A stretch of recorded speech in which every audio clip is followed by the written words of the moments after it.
CBS Radio Mystery Theater presents...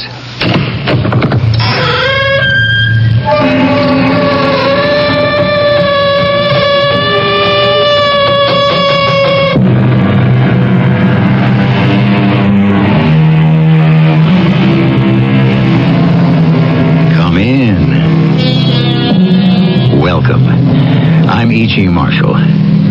There have been theories advanced as to whether, how, if, and if so, why, Lizzie Borden took that axe and, as the verse goes, gave her mother 40 whacks, and then when she saw what she had done, gave her father 41. Lizzie was acquitted, but the suspicion of her guilt remains. Until today, when we probe that classic mystery and take a second look at the murder of her parents. Abby, I tell you, you have got to stop that running after that Matthew fella. You're a married woman. Think of our daughters, Lizzie and Emma, if you won't think of me. Stop that. Abby, stop it, I say. Stop laughing at me. I'll make you stop. You like it, don't you, me being laughed at? Andrew Borden, his marriage is a joke. He can't keep his wife at home.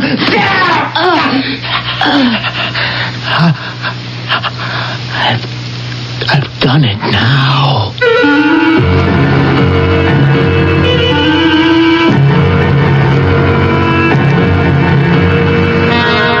Our mystery drama, Second Look at Murder, was written especially for the Mystery Theater by James Agate Jr. and stars Roberta Maxwell.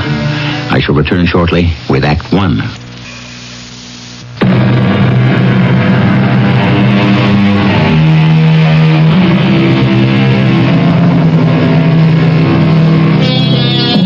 Listeners are always asking, where do you find your mystery dramas?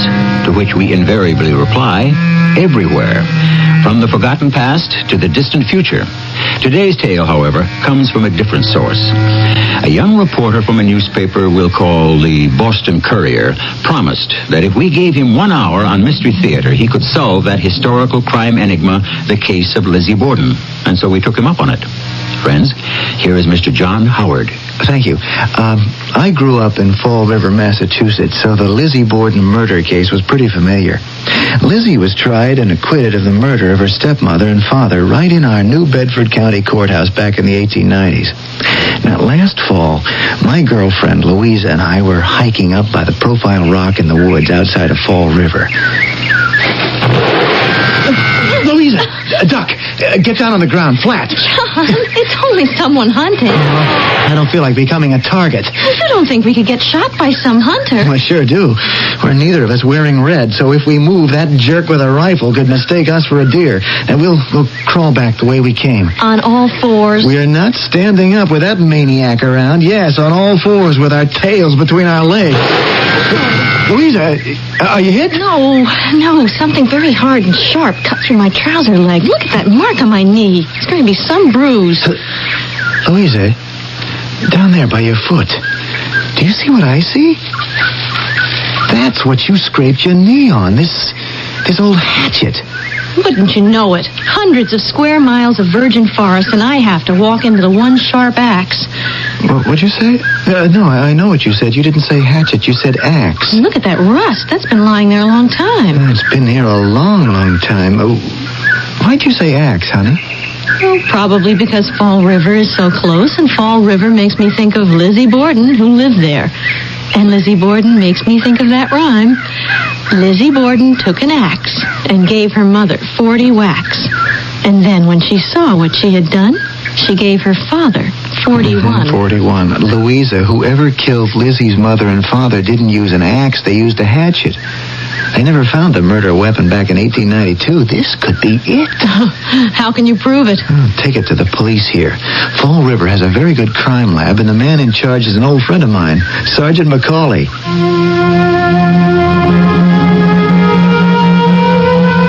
Of course, that hatchet was a slim start, but it was a beginning. Did I mention that I write feature stories for the Courier and Louisa edits our women's page? That's how we met at work. Well, now, if by any chance this was the long-lost murder weapon used in Andrew and Abby Borden's death, and I could prove it, and prove who used it, you see the way my mind was working? Me, John Howard, getting a Pulitzer. Local reporter cracks murder mystery after 90 years. Discovers identity of murderer of Lizzie Borden's mother and father. Quote, "What I'm most grateful about," said John Howard today, "is that I have vindicated the reputation of my great-grandfather, Justice Earl Howard, who declared Miss Borden innocent."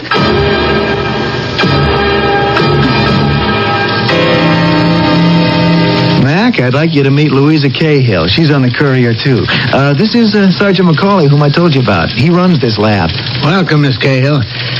John, I'm not sure we've come up with the results you were hoping for. Now, let me show you why. Follow me. Anything at all would be helpful, Mac. We're starting from scratch. You're starting from rust.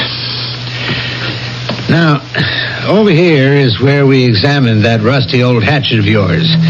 We put it through this spectrograph, and on the handle we found minute traces of what may be type O human blood, and another type not yet identified. Oh, Mac, I'm a fool. Even if you came up with both blood IDs, how could it be matched up with those of the victims? Why not? They're both long dead and buried. Who are they? Lizzie Borden's mother and father.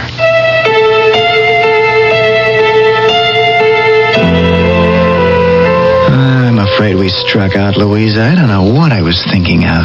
Macaulay was sweet and tried to be helpful, but he had no idea what you were trying to prove. And you know something, John? Neither do I. Even after Lizzie Borden was acquitted, still everyone thought she was guilty.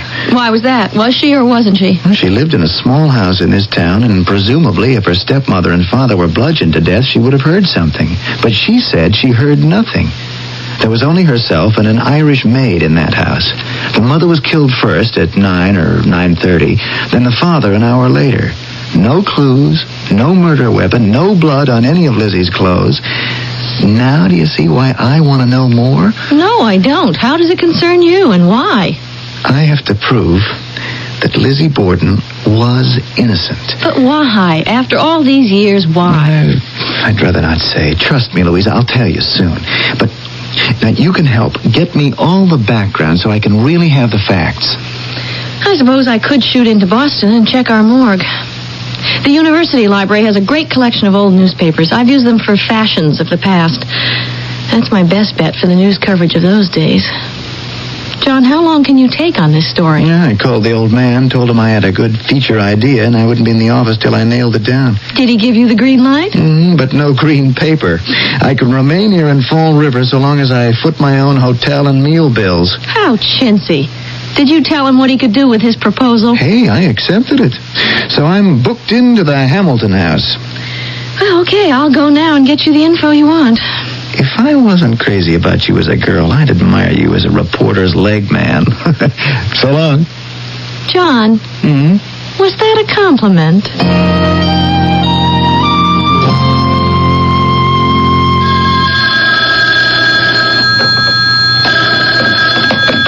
Hello?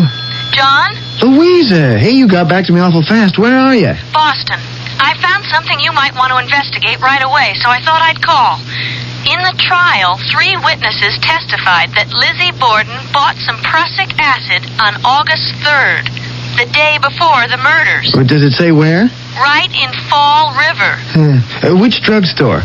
Parsons, corner of Main and Maple. Hey, I know that place. I used to get sodas there when I was a kid.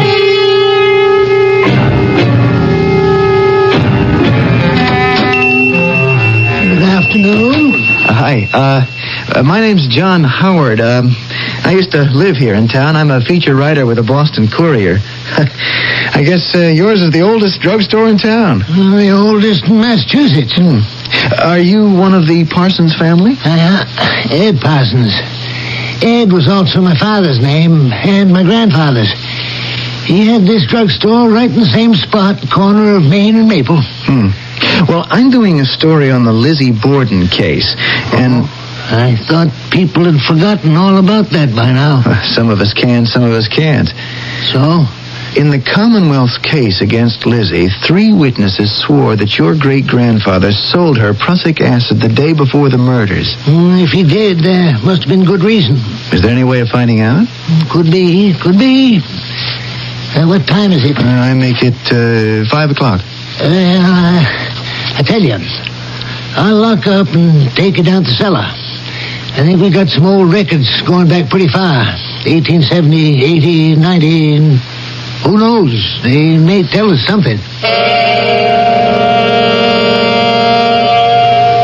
Well, what do you make of that, Mr. Howard? It's pretty conclusive. You can't get more conclusive than that, I'd say. I don't think anybody's ever been through these old ledgers. Here it is in black and white, August 3rd, 1892, sold to Miss L. Borden, digitalis. No mention of prussic acid. Not anywhere in this 1892 ledger did your great-grandfather sell anybody prussic acid.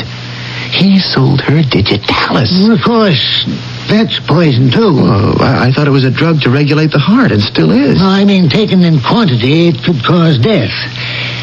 But as you say, probably it was a prescription from some person in a family who had a heart condition, I would imagine. Ed Parsons, we have hit on something.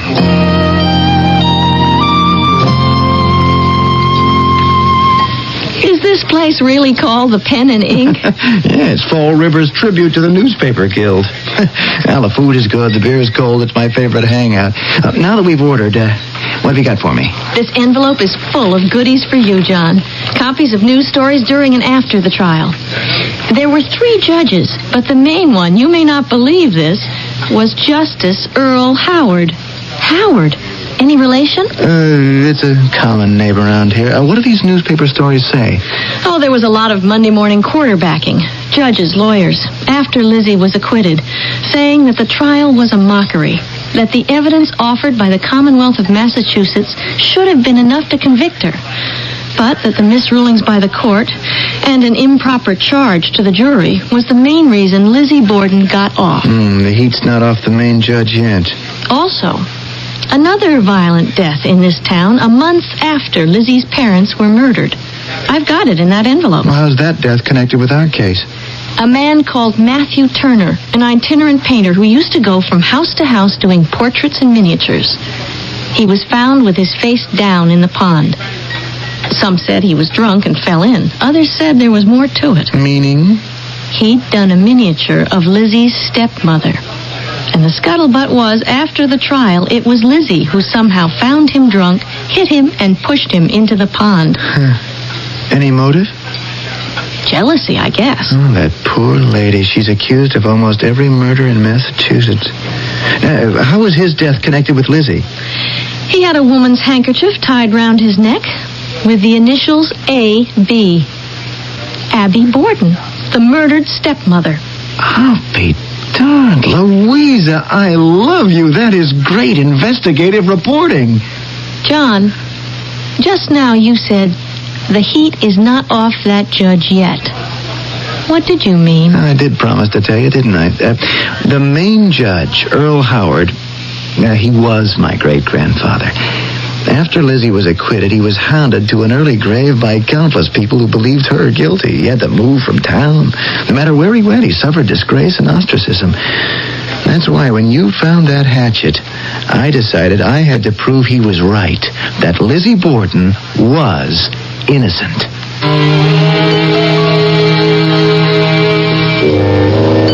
Many knowledgeable, prejudiced, and even impartial souls have argued Lizzie Borden's guilt or innocence. Except for an Irish maid whose complicity was never questioned, Lizzie was alone in the house when the killings took place. Her only defense was denials. Someone else must have entered and murdered. Now we may have still another theory, given us by a guest of the Mystery Theater, one John Howard, who will tell us more when we return with Act 2.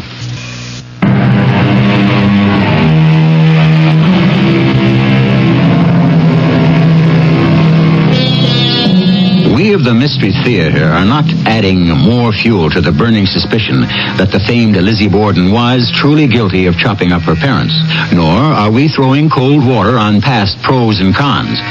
Rather, with the help of reporter John Howard, we are taking a second look at a murder so that a judge's reputation will not also die. John Howard continues his investigation. I sat down in my hotel room the following day and began to write the story as I saw it and as I thought it made sense to me. I began with life in the Borden household one morning in the cellar where Lizzie's father, Andrew, was sharpening an axe. I was wondering where you were, Father. You couldn't be down here in this damp cellar. Lizzie, I'll quit just as soon as I've got a good edge on this blade. And a hatchet lying over there. Father, will you look at you? You're perspiring all over, and it's cold down here. That's not taking care of yourself, as you promised Dr. Sands. Yeah, that's done. Now, Lizzie, I'm fine. There's nothing wrong with me. Would you go upstairs and ask Abby to fix me a cup of tea? She's not at home. She's not at home. Hand me that hatchet. Father, you have a bad heart. Now, you're supposed to stay quiet and not exert yourself. Daughter, my body gives me no trouble. It's my mind that's in pain. Oh, Father. There's nothing you can do, little girl. Nothing. There's nothing I can do either. What a strange world it is. Here I sit in the cellar of my own house, weeping to my own daughter. It's my own fault. I never should have remarried. Never married Abby? Never. I hardly knew her. But you and Emma, you were such little things, your mother being dead. How could I take care of you? So when I met Abby, I thought, here's a lady who'll be a mother to my two girls. She was never really a mother. I'm not saying it's her fault. No. Motherhood never interested Abby. The things that do interest her, the way Abby carries on with any man who happens to be... I mean that painter who came to do a miniature of her, that Matthew Turner. Well, I don't believe that. Him? Why, he's disgusting. I shouldn't have said anything. I think I'd better get myself upstairs. I'm not feeling too well. I'll bring you your medicine, and you lie down. You're a good girl, Liz. You're going to make some lucky man a happy husband. I'll never marry, Father. I'll take care of you for the rest of my life.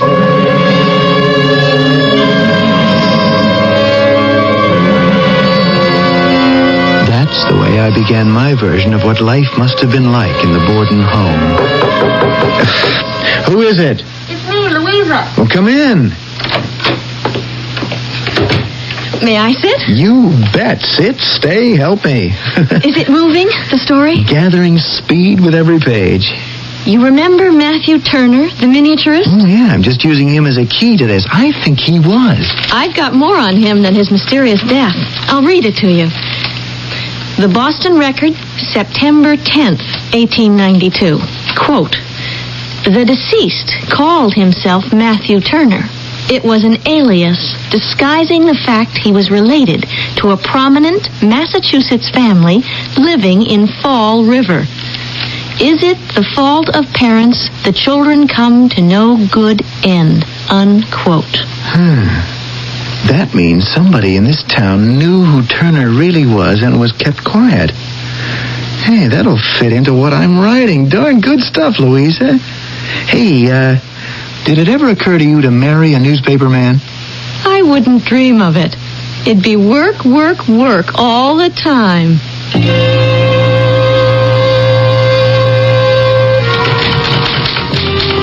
It was almost as though there were two families in the Fall River home living under the same roof.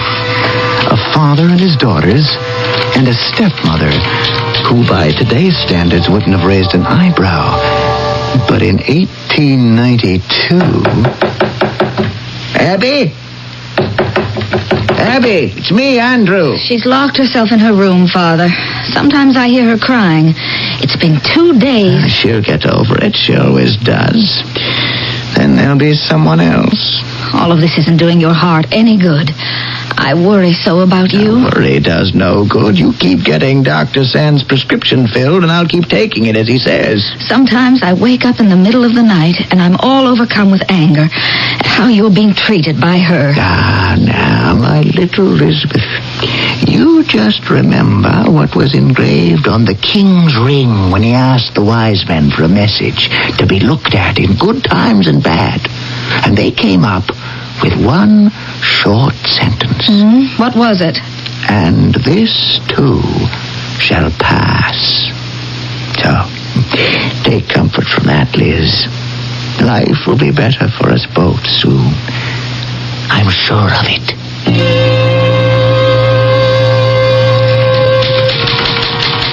But life in the Borden household did not improve. One day, Lizzie took an excursion to Boston to see a play. She loved the theater. It was the 2nd of August.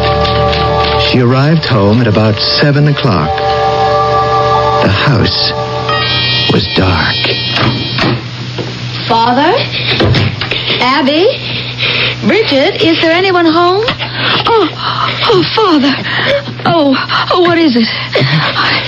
You've got to get up from there. Liz? Can you stand up, Father? What were you doing lying on the floor? Come on now. Slowly. We'll get you over to the sofa.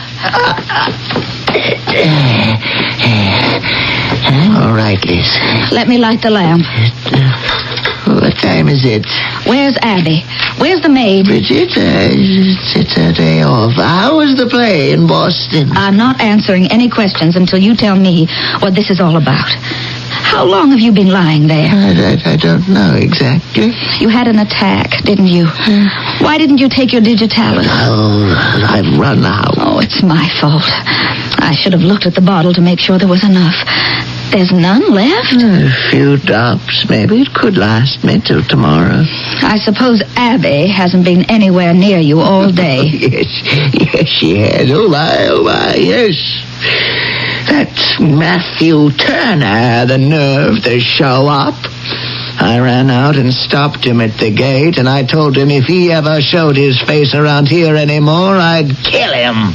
There'll be no more of this. You are going up to bed. I'll help you. Tomorrow I'll go to talk to Dr. Sands. You aren't getting any better. No, I wish you wouldn't fuss so. Father, you're the only person who means anything to me at all. Don't you worry. I'll have Mr. Parsons make up your new medicine in double quick time.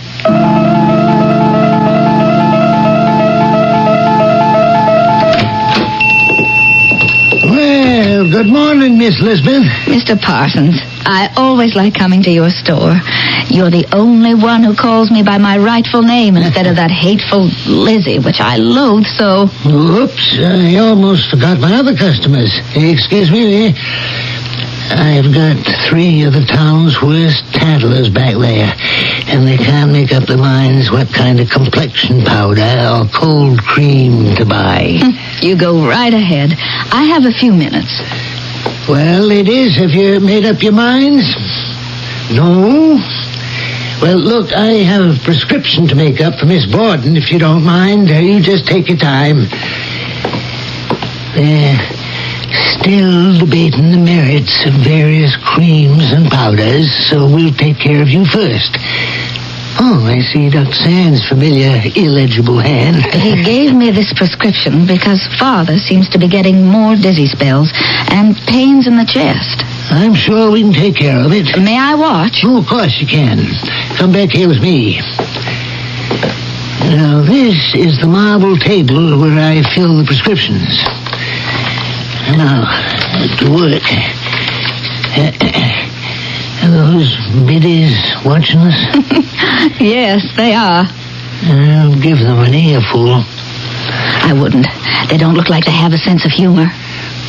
Yes, ladies, by all means you may watch. But I advise you to keep your distance. I am about to concoct a virulent poison, and I wouldn't want any of you to become contaminated. I'll give them some to mull over. Mr. Parsons, they'll take you seriously. Anything I cannot abide is a nosy, gossipy female, and 3 of them is just 3 too many. Now, let's see what Dr. Sands has ordered. Yes. It's considerably stronger than the last one. You'll have to be careful with it. Is it dangerous? Digitalis can be a poison, yes. Now I place these leaves into the mortar and grind them up. An excess of digitalis could cause certain changes in heart rhythm, and we wouldn't want that. But in the right amount, it's exactly the stimulant your father needs. Now, when this is a fine powder, I steep the digitalis in alcohol and make up a tincture. Can you come back tomorrow morning? Oh, I was hoping to take it with me right now. Well, I could give you enough for 3 doses, say in powder form, that do you until tomorrow. Give him 1/3 of a teaspoon each time in his tea or broth. Is he worse? I think he is. Has he been under a strain lately? Very much so. A great deal of strain. That ought to do it. Fine as talc. I'll give you enough for 3 light doses now, and you stop by in the morning. I'll have it all made up. Here you are, Miss Elizabeth. There's enough prussic acid in this little bottle to kill every rat within 50 miles. I'll place it on your account. See you tomorrow. Thank you, Mr. Parsons. Good day. Now, ladies, is there anything else in the cosmetic line that perhaps I can show you?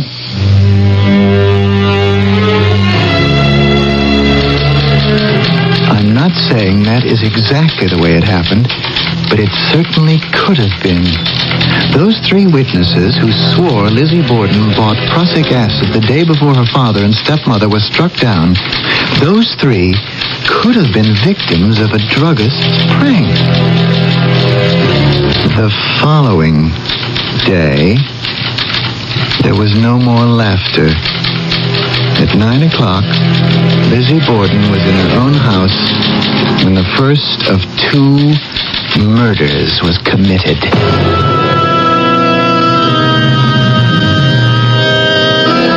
It was the state's contention that only Lizzie Borden could have killed her parents. Our reporter friend, John Howard, contends differently.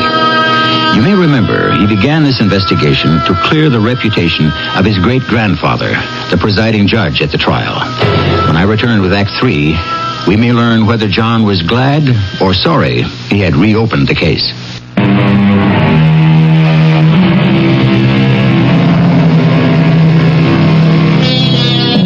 Was the Lizzie Borden murder a classic case of justice or its miscarriage?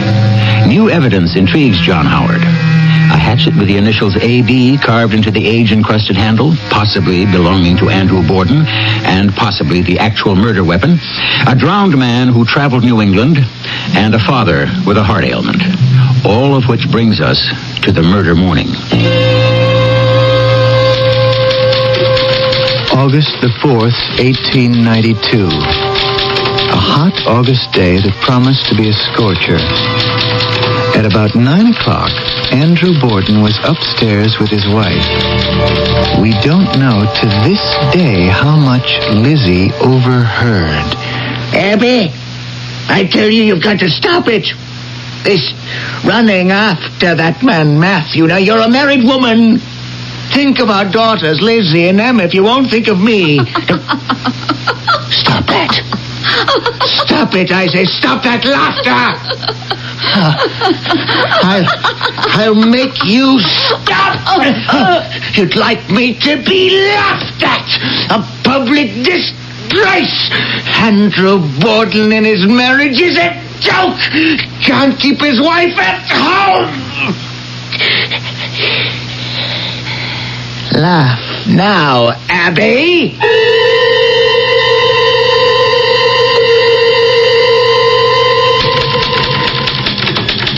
And so it was that Andrew Borden, who with his own hatchet gave his second wife Abby the 40 whacks. Not his daughter Lizzie. For her part, downstairs, Lizzie was not certain what she'd heard.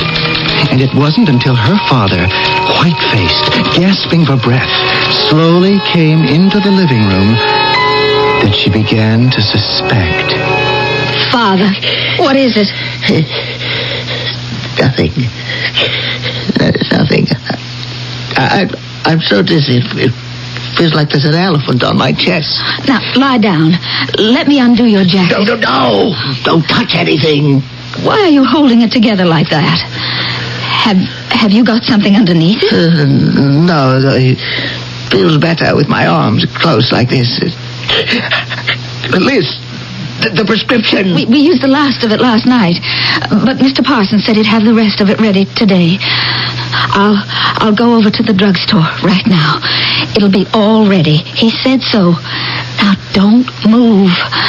Please, Father, lie right there on the sofa. I won't be long.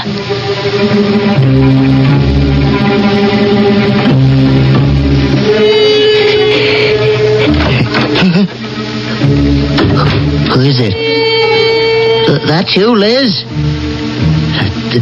I've got to sit up. See who hatchet fell out of my coat.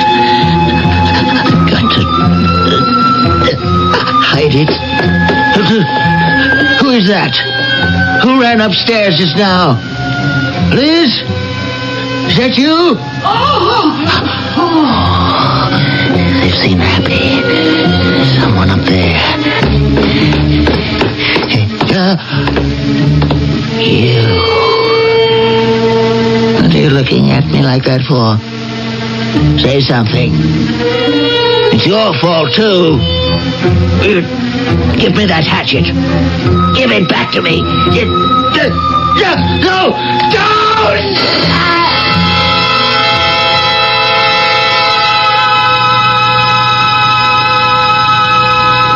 Elizabeth, I can't begin to tell you what anguish I feel that you should suffer this double tragedy. It was so kind of you, Mr. Parsons, to come over to the house tonight.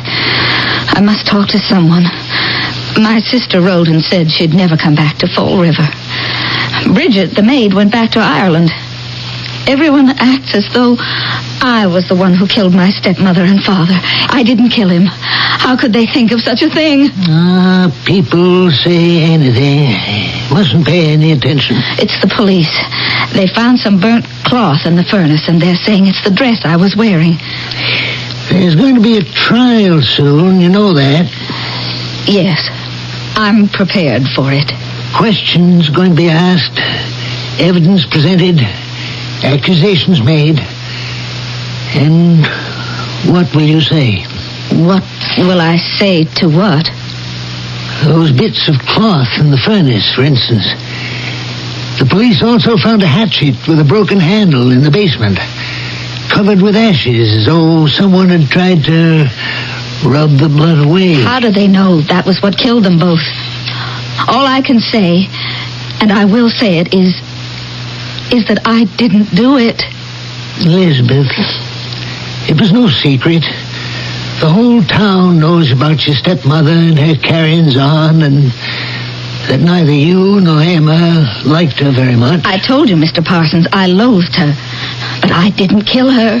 Now, it's also rumored you were afraid you'd be disinherited in favor of your stepmother, and that could be a motive. Oh, if only they knew how pathetically untrue all that is. I was very close to my father. He told me things in confidence which I shall never reveal. As for disinheriting his daughters in favor of that woman, it's ridiculous. Could you prove that to a jury? I will do nothing to soil my father's memory. Even if your own life is in jeopardy? Mr. Parsons, I don't care what the judge or the jury will believe. You and I will never talk about this again. I'll pray for you, Elizabeth, because I know you're completely innocent. I would say you're the unfortunate victim of circumstances. I hope the Lord will know that and watch over you.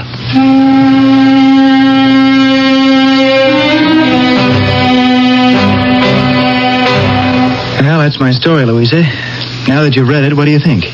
You make a very good case for Lizzie. As it turns out, she was acquitted anyway, but I think for the wrong reasons. My great-grandfather, Judge Earl Howard, believed she couldn't have committed those brutal, ugly crimes because she was too much of a lady. My theory is, if he'd known that Andrew, in a fit of frustration and uncontrolled anger, had killed his wife, Abby, the suspicion that hangs over Lizzie Borden to this day would never have started. Probably not. I would have liked to have written something from inside Lizzie's mind.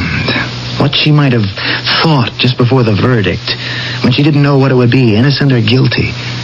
Can I try? Would you?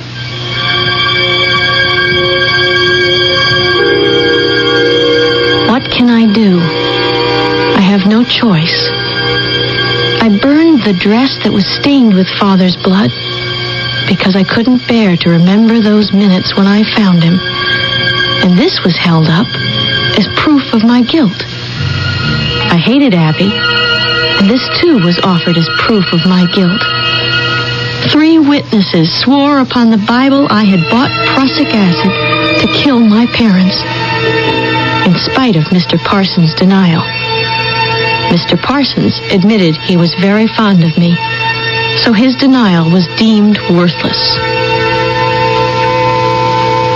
Father, I heard you accusing Abby of being faithless. I heard the muffled, strange sounds, and your threats, and your cries. But I never knew until I saw your white face, and its look told me.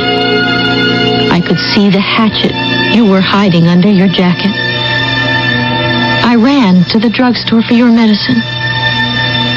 Dearest Father, I never even kissed you goodbye.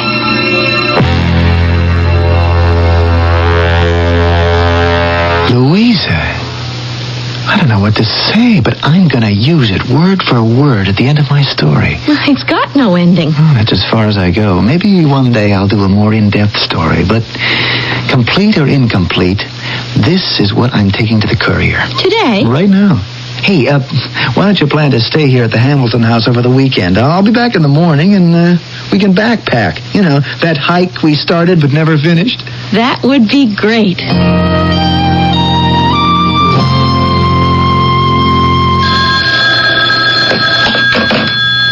Hello? Is this Miss Cahill? Louisa Cahill? Yes, it is. Who's this? Sergeant McCauley down at the crime lab. I've been trying to reach John Howard, but I get no answer from his room. The operator suggested I ring you. Oh, John drove to Boston to deliver a feature story he's been working on. The Lizzie Borden thing. Oh, I see. Maybe... Well, I was just thinking... You're a very good friend of his, aren't you? Yes, very good. I think it might be better if I spoke to you instead of to him. But I'd rather not say anything on the phone. Do you think you could come down to the crime lab? I won't keep you but half an hour. Miss Cahill, why was John so interested in the case? His great-grandfather was the presiding judge. When he voted acquittal and Lizzie got off, his life became a misery. At best, people thought the judge a fool. At worst, a criminal. So he wanted to clear the judge's name by proving Lizzie Borden was really innocent. Exactly. Mm-hmm. Well, that makes what I'm going to tell you even tougher. We kept running that hatchet through the spectroscope, analyzing and reanalyzing every inch. And then on a hunch, I had the blade taken off the handle. And there, in the tiniest miniature handwriting you ever saw, was a signature. Matthew Turner. How did you know? Have you known all along? I suspected it. He must have been very peculiar. To sign a murder weapon as if it had been a work of art. But of course, that's it. What is? He regarded the death of Andrew Borden as his work of art. Miss Cahill, there's one thing I haven't told you. You know, when you start investigating, you don't know where it'll lead you. Matthew Turner was the son of Judge Earl Howard, which could mean he was John's great-uncle. Now, how can I tell that to him? I've known him since he was a boy in this town. If that isn't ironic. As you say, when you start investigating, here's John trying to bring credit to a maligned and abused great-grandfather, and the relative, even more recent, is a murderer. Of course, it all happened so long ago, I don't know how John's going to take it. Can we not tell him right away, Sergeant? If someone's got to tell him, I'd like it to be me. What about the hatchet? I sure don't want it. And I don't think John does either. Well, could you get him to donate it to our crime museum? Maybe there'll be somebody who wants to write a really long, detailed story about Lizzie Borden and her times. New England in the 1890s. And the hatchet would be an important part of it. Writers like to see those things for themselves. Who knows? Perhaps that writer will be John himself. He's made an awfully good start. Do bear in mind John Howard's version of what took place in Fall River, Massachusetts, the 2nd, 3rd, and 4th of August, 1892, is his personal theory. He never claimed it to be fact, nor do we. But his views were interesting enough for us to call them to the attention of you specialists in felony and transgressions, you listeners to the Mystery Theater. I shall return shortly.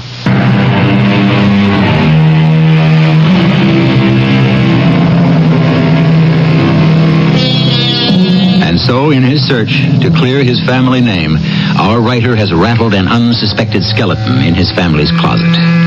We can't help observing. This often is the fate of man's actions. In uncovering one truth, one comes upon another truth that was best left hidden. For what the Lord giveth, the Lord taketh away. Our cast included Roberta Maxwell, Jada Rowland, Robert Dryden, and Russell Horton. The entire production was under the direction of Hyman Brown. This is E.G. Marshall, inviting you to return to our Mystery Theater for another adventure in the macabre. Until next time, pleasant dreams.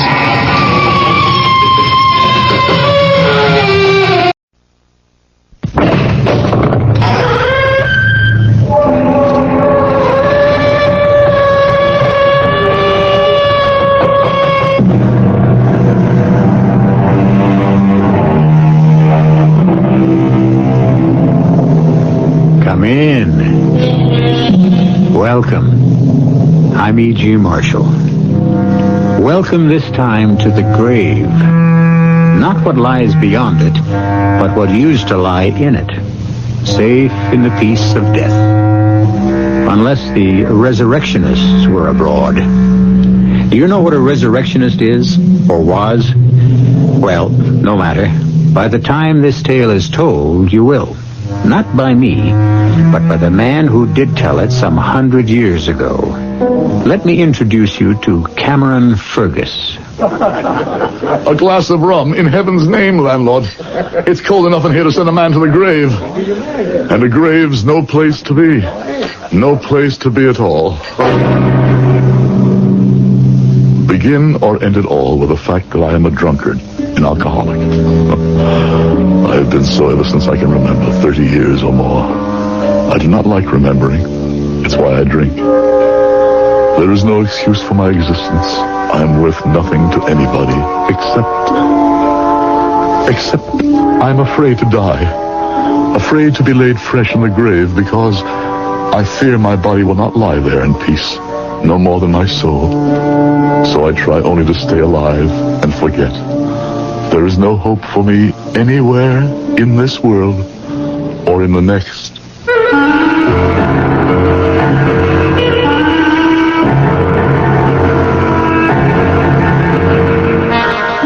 Our mystery drama, The Body Snatchers, was adapted from the Robert Louis Stevenson classic especially for the Mystery Theater by Ian Martin and stars Howard Da Silva.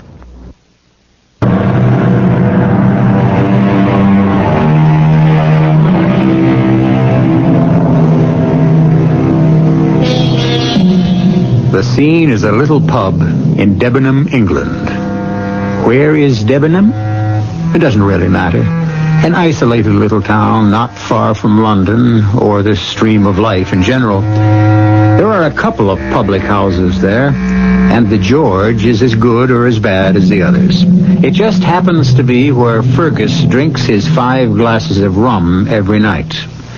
A strange, bizarre figure that the town long ago accepted, or, if you will, disregarded. But tonight is not an ordinary night in Debenham, as Aunt Mary, another habitué, is giving Fergus the latest news. The squire himself, on his way to the new railway station, struck down as by the finger of God, as his carriage passed the old George here. They got him upstairs to the best room, and they telegraphed off to London with a great men's doctor. Oh, this is a night to remember. As it must to all men. I didn't mean that, Harry. God speed his doctor on the way, and to keep him out of the cold earth. Well, he's in a bad way. The landlord thought maybe you'd ever look at him. Me? Why me? Well, wouldn't be the first time you've shown your skill. I remember the time old Maud Brinkle dislocated her elbow, and Alfie Price's boy, Richard, broke his leg. You fixed him up real nice, you did. A simple fracture, an even simpler reduction. Any farmer could have taken care of either. Well, not like you did. Not by a long shot. Wasn't you set out to be a doctor once? Or maybe even got to be one? Why don't you learn to mind your own business, Harry? Well, no offense, old chum. Most of them years we've been drinking together, and did I ever hold back anything from you? Some of us are by nature open. Others keep ourselves to ourselves. Not that anybody could ever say I had anything to hide. I sat there looking down to the bottom of my glass, swirling that last memory-drowning drink of rum, and thinking to myself the size of the lie I had just said. Oh, it had a kind of truth. Nobody in Debenham could say I had anything to hide. But I knew what black sins I had to hide from the world. And with enough liquor, even sometimes from myself.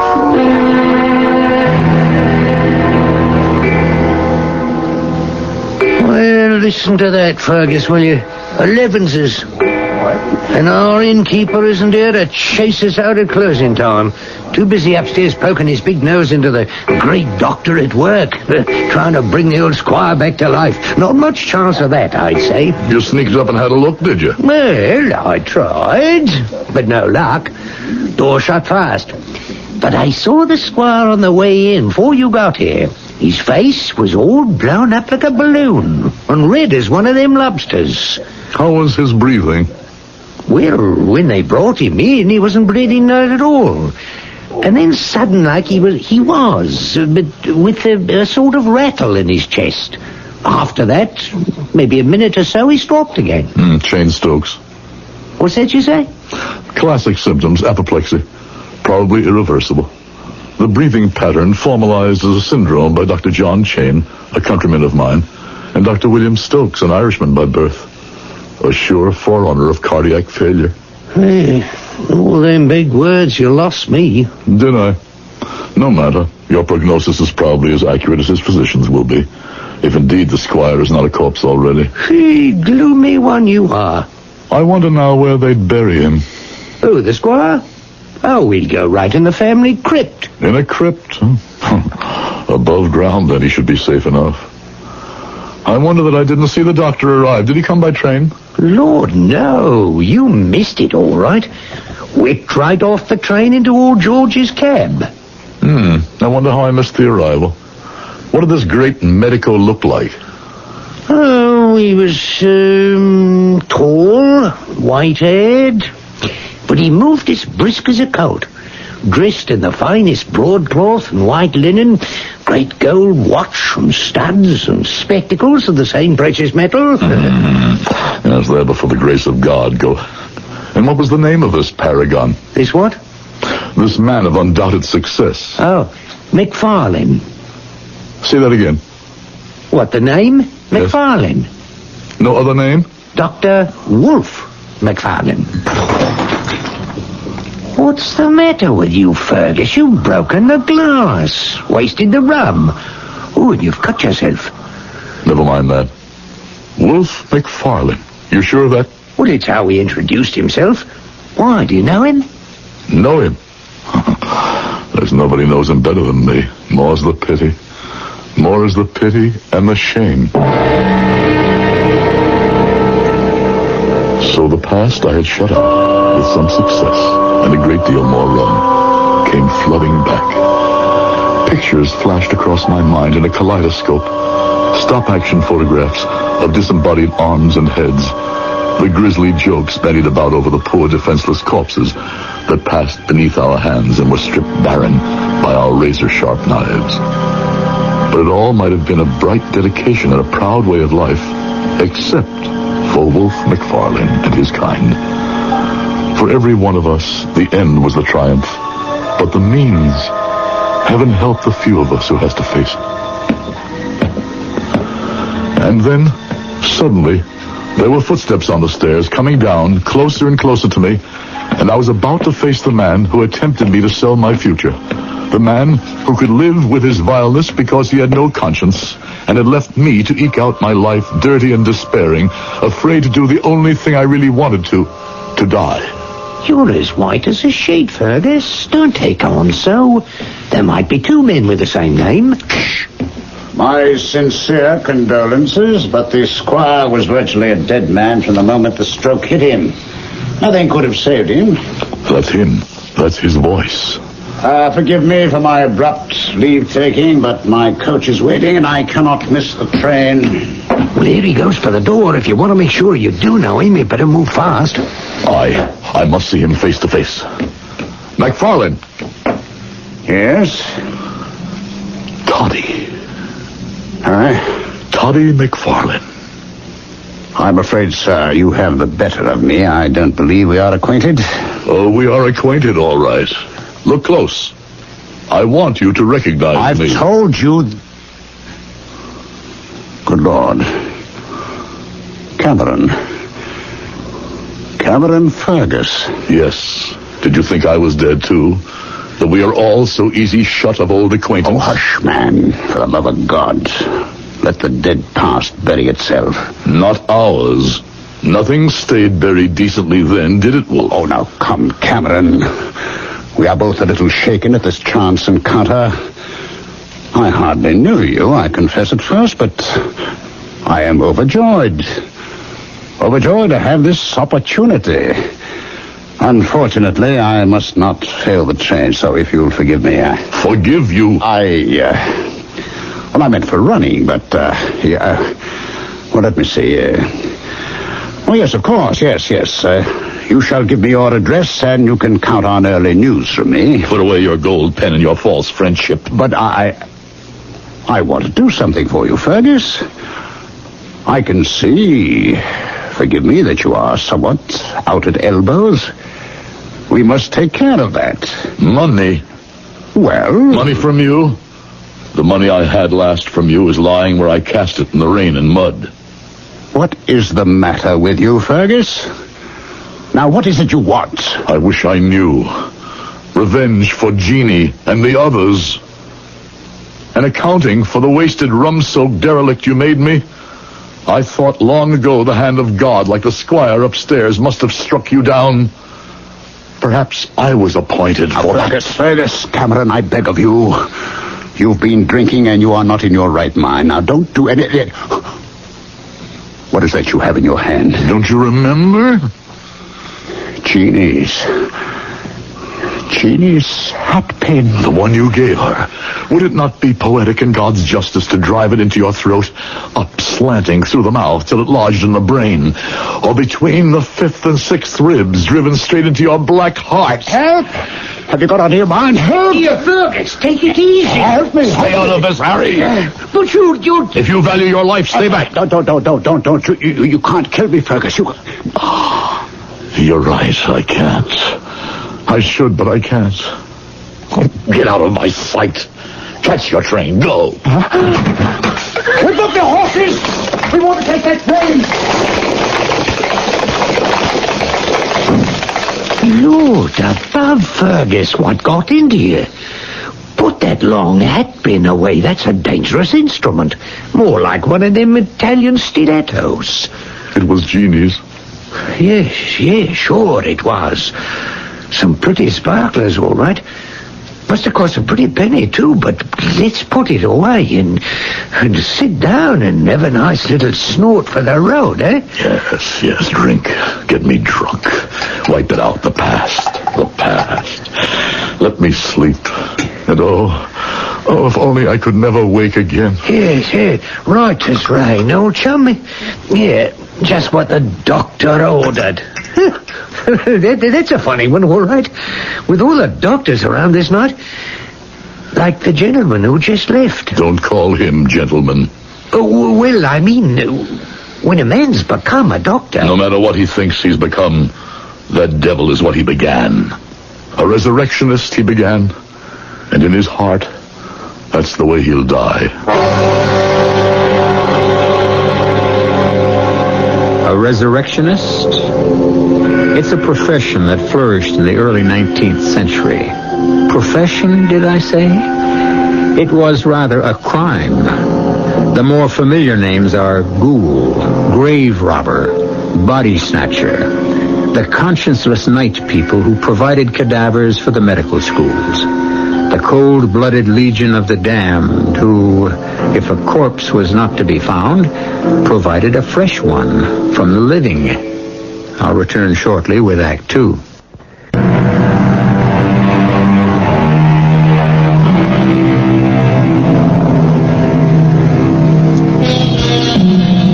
In one of the greatest speeches in the English-speaking theater, Hamlet, the tortured Prince of Denmark, wrestled with the problem, to be or not to be, and came to the conclusion that conscience doth make cowards of us all. Cameron Fergus, though far less innocent than the tragic Dane, as a young man found himself caught in the same wedge. But when he made his decision, he found not death, but a life of remorse and dishonor. I was the only child of 2 elderly parents. By my early 20s, they were both gone, leaving me a small but comfortable income. Even in those days, I already considered myself a man about town. But my vices were minor, and inside I had a craving for something more fulfilling in life. Both those lacks were satisfied when I fell under the spell of Wolfe McFarlane. We met first at the house of Jeannie McRoberts, a young woman who epitomized everything pure and sweet to me, and whom I secretly hoped to marry one day. Oh, Jeannie, this music's too slow. It's romantic. Well, maybe that's what I meant. Let's sneak out for a walk in the garden. Oh, no. It's not the music that's too slow for you, Cameron. Oh, then suppose it was. I wouldn't trust you out there all alone. You walked out with him. Who? The tall one there, dancing with Maggie Dyack. Wolfe McFarlane. Well, it's the first time he's our guest, and besides, it was still twilight then. He's a dandy, all right. And he has all of you girls making eyes at him. Where's he from? Glasgow, I think. He's here in his 2nd or 3rd year as a medical student, working under Dr. Knight. I suppose he's turned your head, too, huh? He did when we danced. What could be more exciting than being a doctor anyway? Someone who can make you well if you're ill. Oh, maybe I'd better consider taking up the profession myself, so I won't lose you.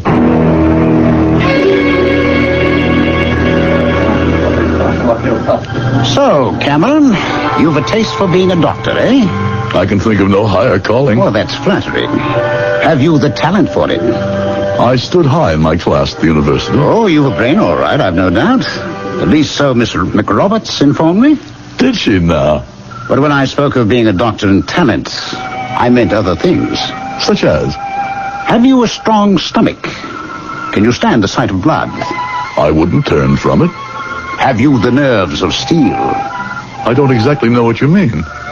Could you take a scalpel and split a man or a woman from breastbone to pubis with a steady hand? Could you open the stomach and cut out a diseased organ? Could you amputate a leg or an arm?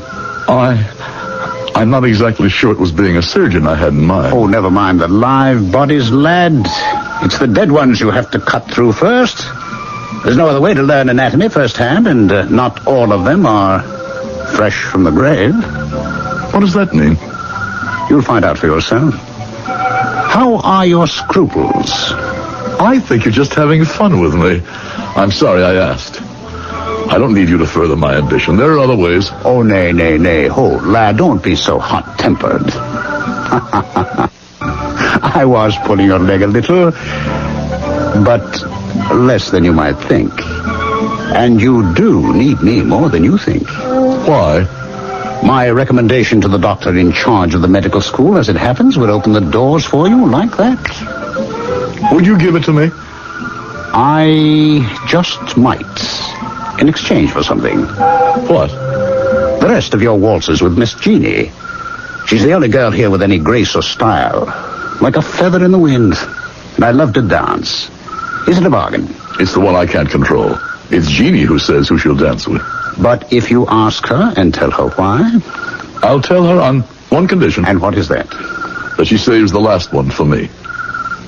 Well, I can hardly blame you. And if we are to be friend and colleagues, why should I be greedy, eh?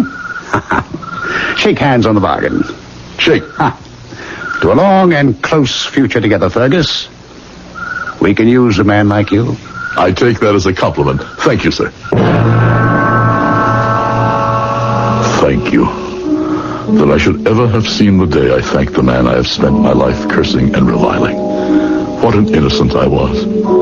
I kept my part of our bargain in my naivete and excitement, not noticing that Jeannie's reluctance to change her dance card was neither long nor strong. My head was spinning too much with other future dreams, that I was to become a doctor. For Wolf McFarlane kept his part of the bargain, too.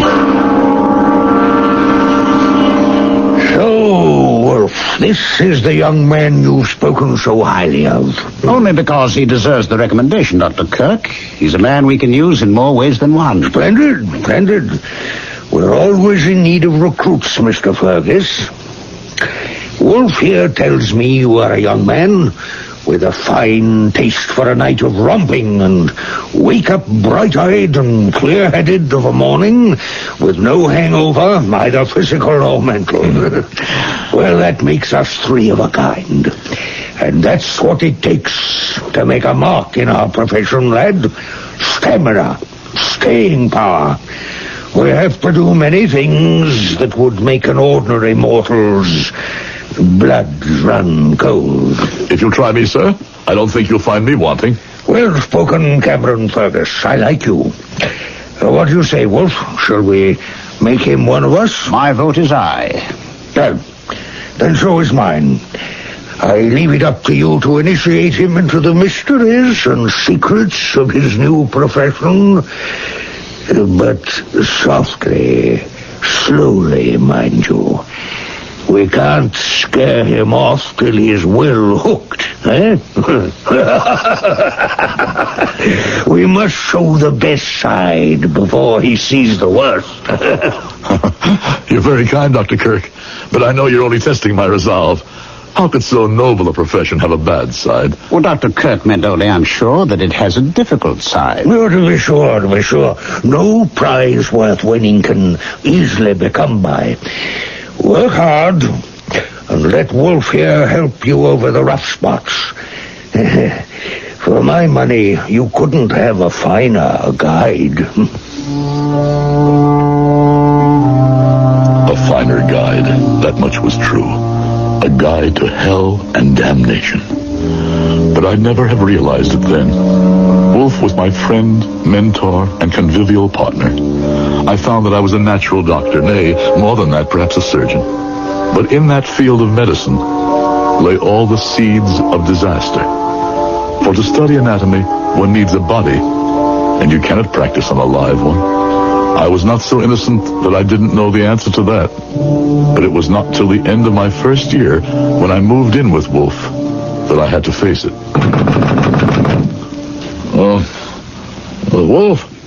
Wolf, wake up. What?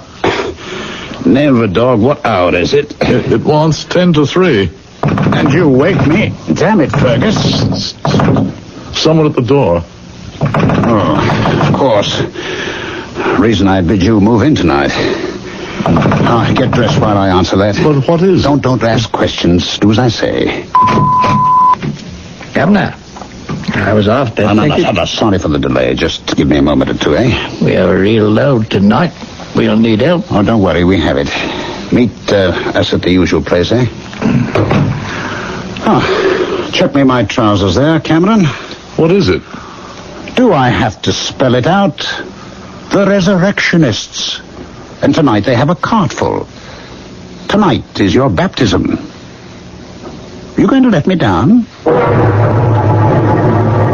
Well, enough in hindsight to know what I should have answered to that. But I was young, and I thought he was my friend. And so, half-dressed, half-sober, half-anesthetized, we went to the building that housed the dissecting lab and began the night's, or I should say, the early morning's work. All right, put it down. There we are. Is that the last? Not tonight. One more. Fine. Before you bring it up, let me introduce you to Dr. Cameron Fergus. Well, how do you do? The gentleman prefers to leave his name out of these transactions. Just call him Digger. That's me, by nature and profession. When you bring the last one up, Dr. Fergus will pay you. The usual tariff. Now, Fergus, I'm going to have to leave you in charge. Why did you call me doctor when I'm not even... You've got a lot to learn. We need the title to keep these fellows in hand. What do you mean? I'll explain it to you soon. Now, first off, here is a key. It unlocks the safe there. Now, there's money, cash in there, and I'll tell you just how much to disperse. But be sure the safe is securely locked before these ruffians return. Now, I have to get to Dr. Kirk right away and tell him what luck we've had tonight. He'll want to make arrangements for dissecting and anatomy classes tomorrow. It seems strange. Potter's field death rate was so high this one night. In this part of our business, it is well to question as little as possible.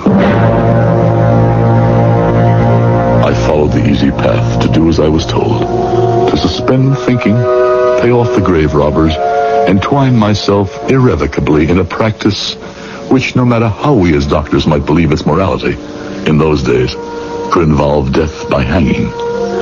But if I thought of it much, after the body snatchers were come and gone and paid, it was all forgotten when Dr. Kirk joined us. A magnificent day in our lives, gentlemen. I congratulate you both for your part in this, while at the same time I need not enjoin you to the secrecy we must maintain. My congratulations for tonight, and carry on the good work, gentlemen. I bid you good morning. High words, Dr. Kirk. And we are left with all the dirty work. What do you mean?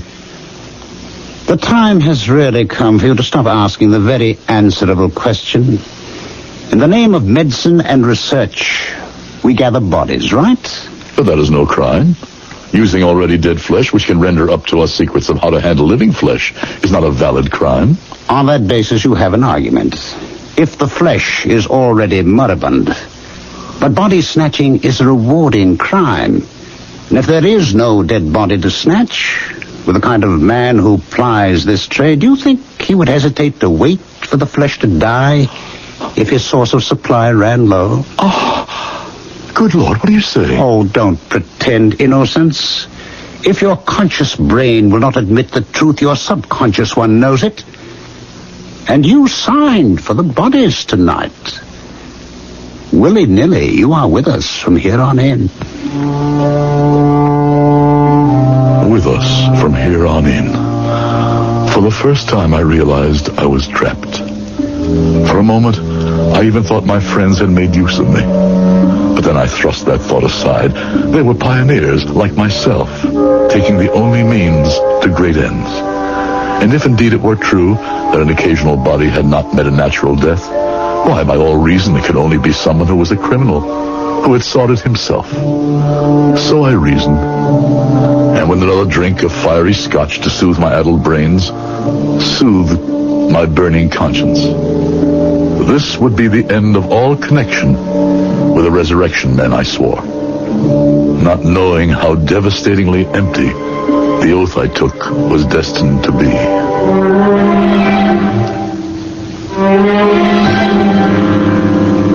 Poor Cameron Fergus, lulled into the crime of accessory after the fact, controlled by men wiser in the ways of vice than he, who would soon involve him as accessory before the fact, and even worse. I'll return shortly with Act 3.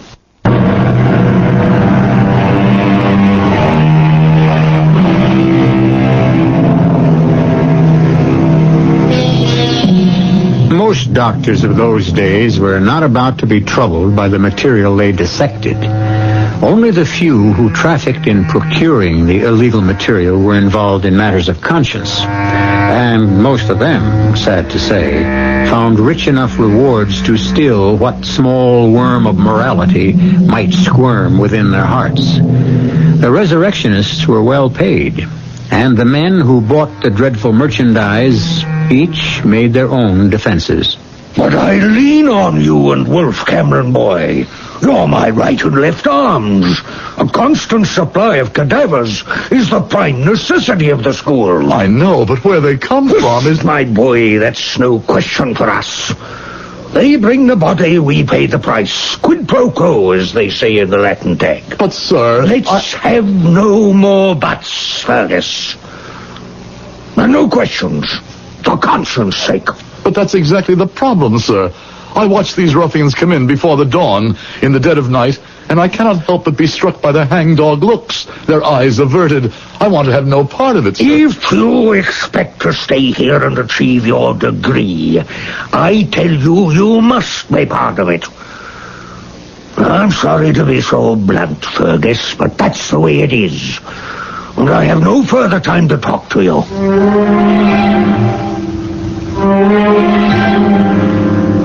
Wolf, help me. We are condoning, nay, even promulgating murder. Fergus, you think too much.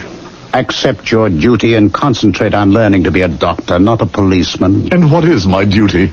Take what is brought, pay the price, and avert your eyes from the evidence of any crime. What decisions I might have made in my first revulsion, I'll never know. For at that time, Jeannie came back, and the renewal of our acquaintance put everything else out of my head. She was fascinated about my future as a doctor, the future of all of us. I'd rather have you tell me about Paris and Rome. Oh, that's all for the future. What I want to know about is the present. How soon will you be a doctor? I'm afraid that takes a little time. And Dr. McFarland, how is he? Well, though he's nearer it than me, doctor is still a courtesy title. I wish you'd tell me all about your lives, and what they're like. It's not a subject for a girl. Wolf McFarland didn't mind talking about it. Well, that's his business, if you'd prefer him. And don't be a silly boy. And don't be jealous. I'm only interested because he's become your friend. The more fool I that I thought he was.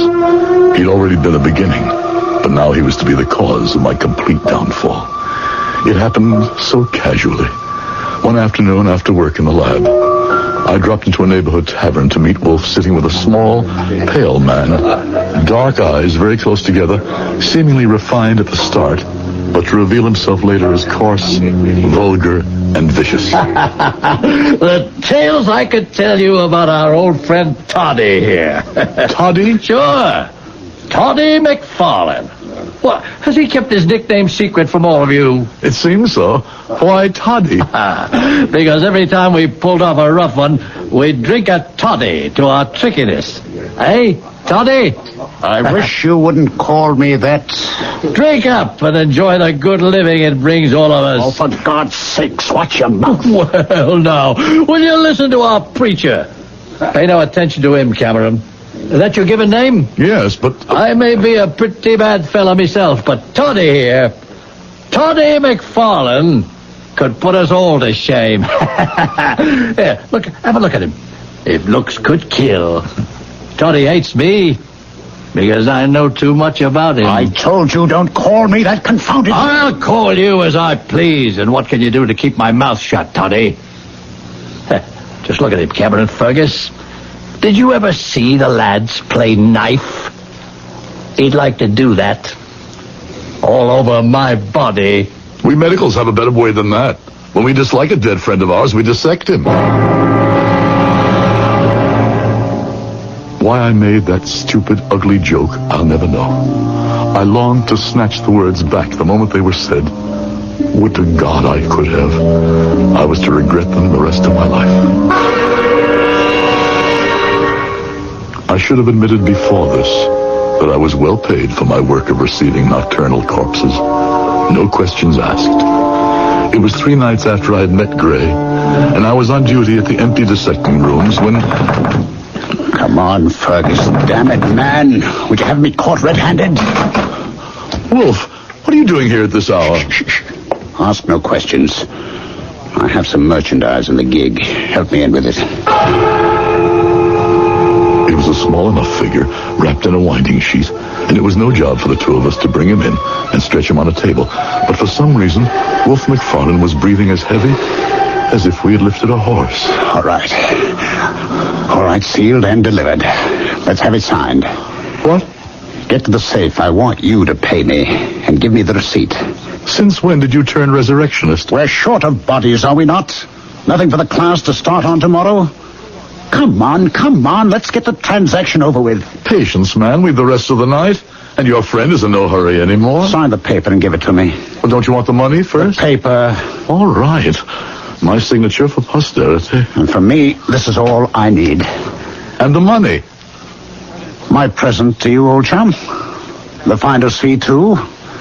You've been working too hard as it is. A man ought to have some reward. Why don't you take my rig and slip on home? I'll cover for you for the rest of the night. It's late enough for both of us to leave. Oh, I think I'll stay.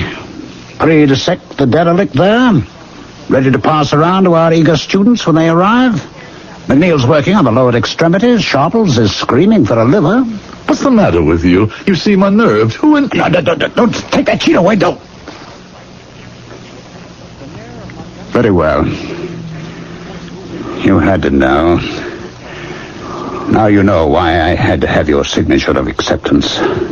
It's Gray. The man who... A man who could have ruined all of us. We're in this boat, sink or swim. Would you want your neck on the gallows like Burke? This man is dead and is valuable to the advancement of medicine. Accept the fact of his death. Never question the how. You're one of us still, young Fergus. Forever. So I was already trapped. I began a long lifetime of drinking in earnest. I was neither surprised nor that much affected when Jeannie turned from me. Even the fact that I heard by the grapevine, certainly not from his lips, that Wolf was squiring her about, failed to rouse me. I felt myself damned forever. I wasn't good enough for her. But youth is resilient, and once I had digested my involvement, I learned to live with it. Even thought to go back to Jeannie again. As it happened, I chose, accidentally, the day that Wolf was to receive his sheepskin as a doctor. I never realized what real love was until I met Wolf. Puppy love, real love. Would you like me to tell you about this man you worship so? What he's really like? Don't be so silly and jealous. I'm not thinking of myself, Jeannie. It's you. I want to protect you from... I'm quite old enough to handle my own affairs. Oh, I doubt that. You couldn't understand a man like Wolf. Get your hands off me. Damn it, if I have to shake some sense into that lovely head, I'll do it with my hands. If I can't with words... Fergus, you desperately don't. Fergus, have you lost your mind? I'm trying to save her from you. Well, get your hands off her, you little fool. Oh, leave me go. If you insist, remember you asked for it. Oh, you didn't hurt him, Wolf. I imagine I did. He'll have a sore jaw tomorrow. As sore as my head. But what else could I do? Well, nothing else. I don't ever want to see Fergus anymore. I wasn't unconscious. I could hear all of this. And I thought at that moment that life could scarcely deal with me more harshly. Fool that I was, with the worst yet to come. Special delivery tonight, Fergus, me boy. 5. Douse the light till we trail him in. Come ahead. Stack him where you will. I wouldn't care if Queen Victoria was one of them. I've had my fill of this job. Nobody likes it much, but it's a living, as we say in the trade. Might as well get something from the dead.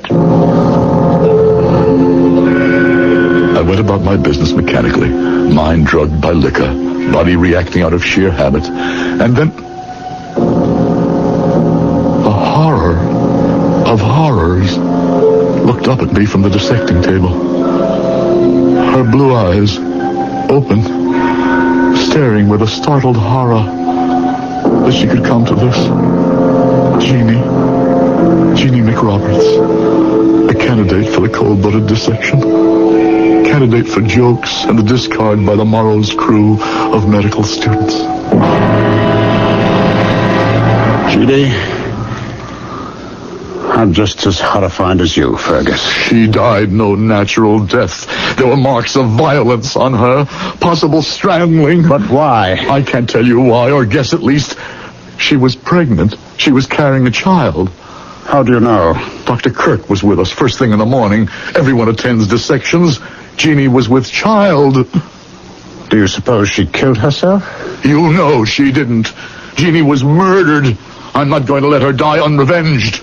You're not suggesting I had anything to do with it. Exactly.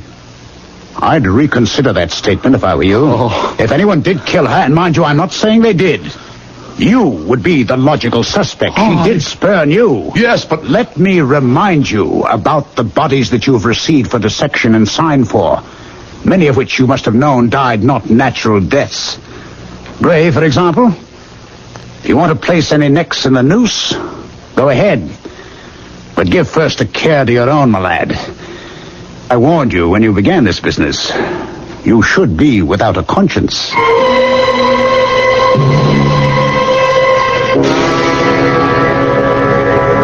He knew me too well, Harry. Conscience I had, but no courage. You mean that distinguished doctor who just left murdered the girl?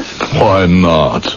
An obscure Scottish girl he could never have married since his ambitions reached so high. Well, I'll tell you something, man to man.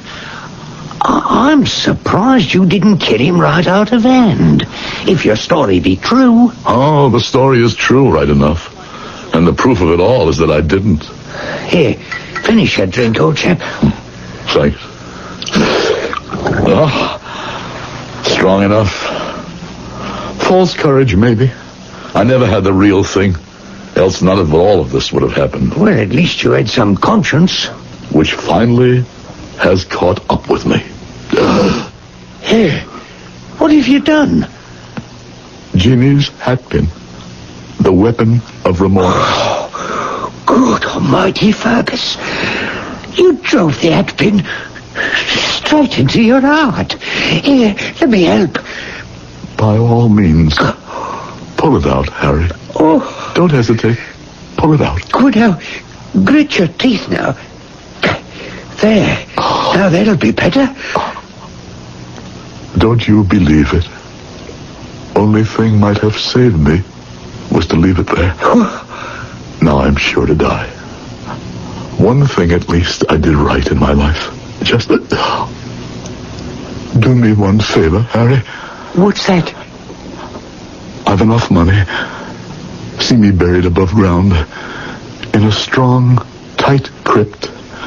Don't let me be had at the last by the body snatchers. Wherever I go, let me go whole and accept my judgment. Whatever it is. Oh.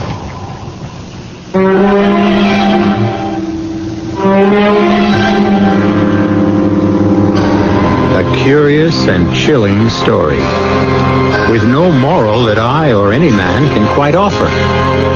The raw material for the study of medicine that today has prolonged life by almost twice as much as could be expected in the last century is no longer needed so much. Thank heaven the ghoul, the body snatcher, and the resurrectionist man have passed from our lives, or deaths, since that was their concern. I'll be back shortly. This is E.G. Marshall inviting you to return to our Mystery Theater for another adventure in the macabre. Until next time, pleasant dreams.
Drive-In in Lancaster, because Sonic and summertime go together.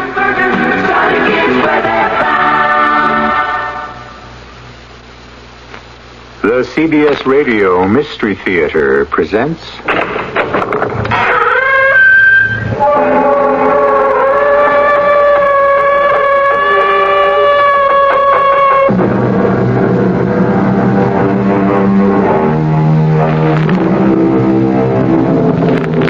Come in. Welcome. I'm E.G. Marshall. Wherever you live in the North American continent, it's hard to imagine that given a reasonably clear day without cloud cover, you won't see an airplane. The great silver birds roaming the sky, sometimes leaving the contrail in their wake, written like a chalk mark on the blue board of the heavens. So safe, so sure, so poised. The actuarial figures prove beyond a shadow of a doubt there is no safer method of transport, despite the myriad things that could go wrong. The only trouble is that when something does... Flight 113, Transways Airlines to traffic control. Do you read me? Do you read me? Flight 113 to traffic control. Oh, read me. Read me. Oh, every transceiver can't be out. I'm Flight 113 Transways to... I can't. Mayday! Mayday! Mayday!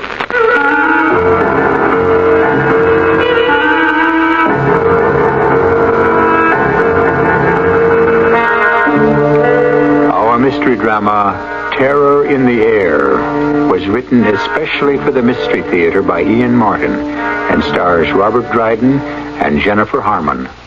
It is sponsored in part by the Florida Orange Growers and Buick Motor Division. I'll be back shortly with Act 1. All right, class, quiet down, please. Jimmy, would you tell the class what you learned about squirt fruit? Squirt fruit is what happens to real grapefruit when it gets inside bottles of squirt. Anything else? Well, I couldn't find much more about squirt fruit, but I learned a lot about squirt. It's a natural soft drink with no artificial colors or flavors.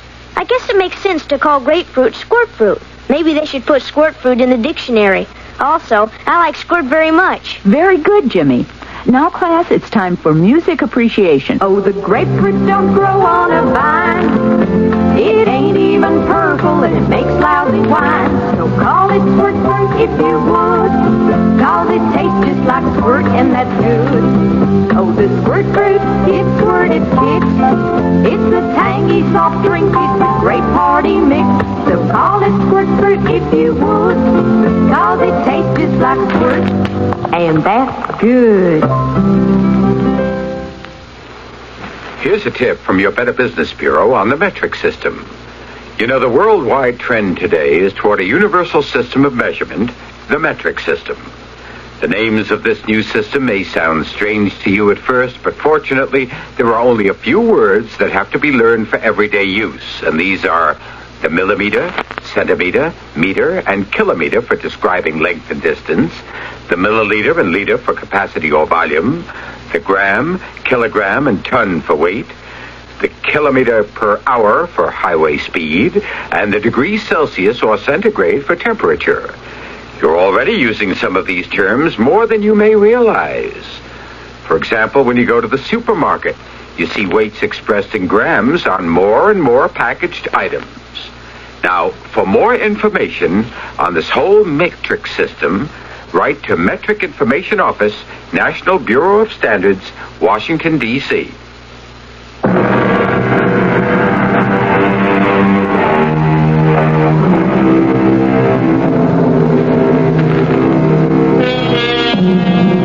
Flight 113, Transways Airlines, took off from Miami, a sleek DC-9 four-engine jet bound for Seattle, Washington, with one set down at Kansas City. The bulk of her manifest was a large charter of meat packers returning from a convention to be dropped off at Kansas City. The small remaining nucleus of passengers was to be increased by only one pickup, 65-year-old Dr. Sam McCall, a man the crew and his fellow passengers were to thank God for the rest of their lives. For Flight 113 was a jinx ship, doomed to a nightmare that is shared by anyone who flies, and against which every precaution is taken so that it won't come true. This is the story of the 1,000,000-to-1 chance when it did, and which began before the Florida takeoff. This is Flight 113, Transways Airline, Post K2. I'm ready to roll as soon as you get me someone to hold my hand. He's on his way right now from reserve. Hey, what happened to Dave? His father had a coronary. He's pretty hairy, I guess, second time around. Dave took off for the hospital like he was fired from a gun. We're all checked out. I'll get back as soon as Dave's relief gets here. Come. Hi, Franny. Well, what the Sam Hill is that? Just a moment, Captain. That's our jolly little cargo. 115 slap-happy meat packers on their way home from the convention. Oh, brother. Oh, just be glad you don't have to move among them. It's worse than being in Rome. I probably won't be able to sit down for a week. Well, I'll give them a blast on the horn to tone them down. Oh, no, they're all right. I can handle them. Just wanted you to know we're loaded and your relief co-pilot is on the way. Who'd I draw, do you know? Your lucky day, Captain Thomas. Look what you got. Oh, Doug Fletcher, not you? Well, now I know we're jinxed. Sticks and stones will break my bones, but a few breaths coming through that crowd out there, and I'm already as high as a kite. Oh, now, come on, let's cut the comedy. We're 10 minutes late already. Fran, did Charlie check you out on the manifest? Yes, Captain. Is he off the plane yet? We're all buttoned up. Okay. I'll go get that bunch quieted down out there, huh? Hit the no smoke and seat belts. Right. Well, nice to have you aboard. Let's earn our pay. This is K Flight 113 Transways, Port K2 to ground control. Request permission to start engines. You have permission, Captain. Hit 'em, Doug.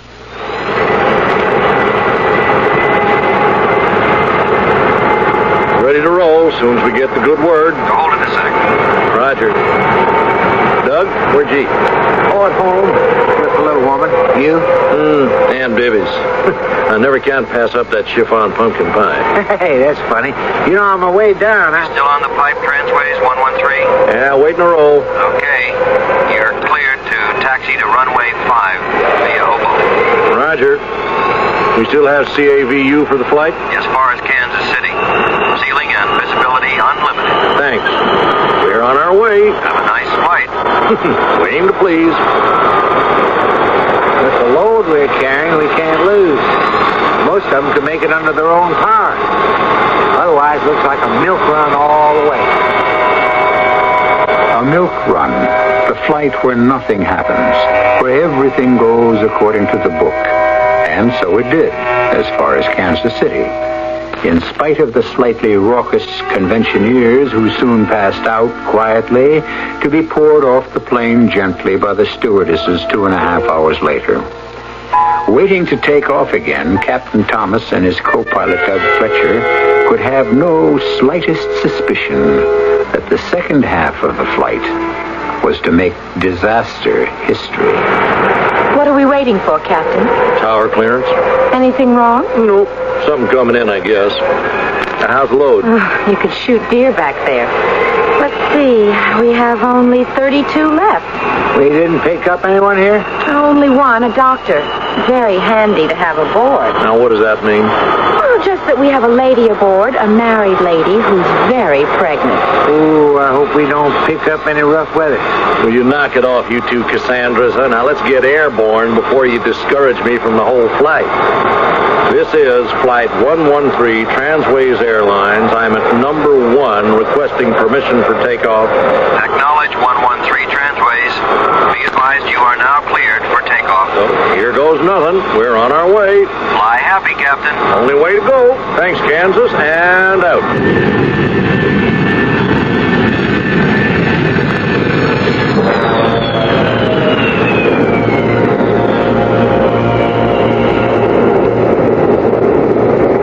Any takers, Inez? Yes, but not enough to get the drink cart out. 2 scotches, 1 bourbon, a stinger for the lady in first. We got that, a stinger? No, I'll take that one to her personally, crabby old biddy. I can manage. Oh, I'm going up front anyway, Inez. Maybe the boys want some coffee. Shall I call them? No, I need a little exercise. I want to check on our little mother-to-be anyway. She's pretty near her time, I think. Oh, not too, I hope. Ever been a midwife? Of what? Did you ever deliver a baby? Oh, no, not me. Either for myself or anyone. I think I would freak out. Oh, that makes 2 of us. I hope we don't have to find out.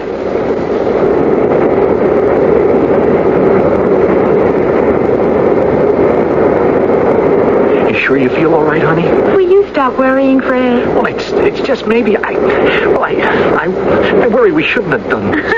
It's a little late for that now.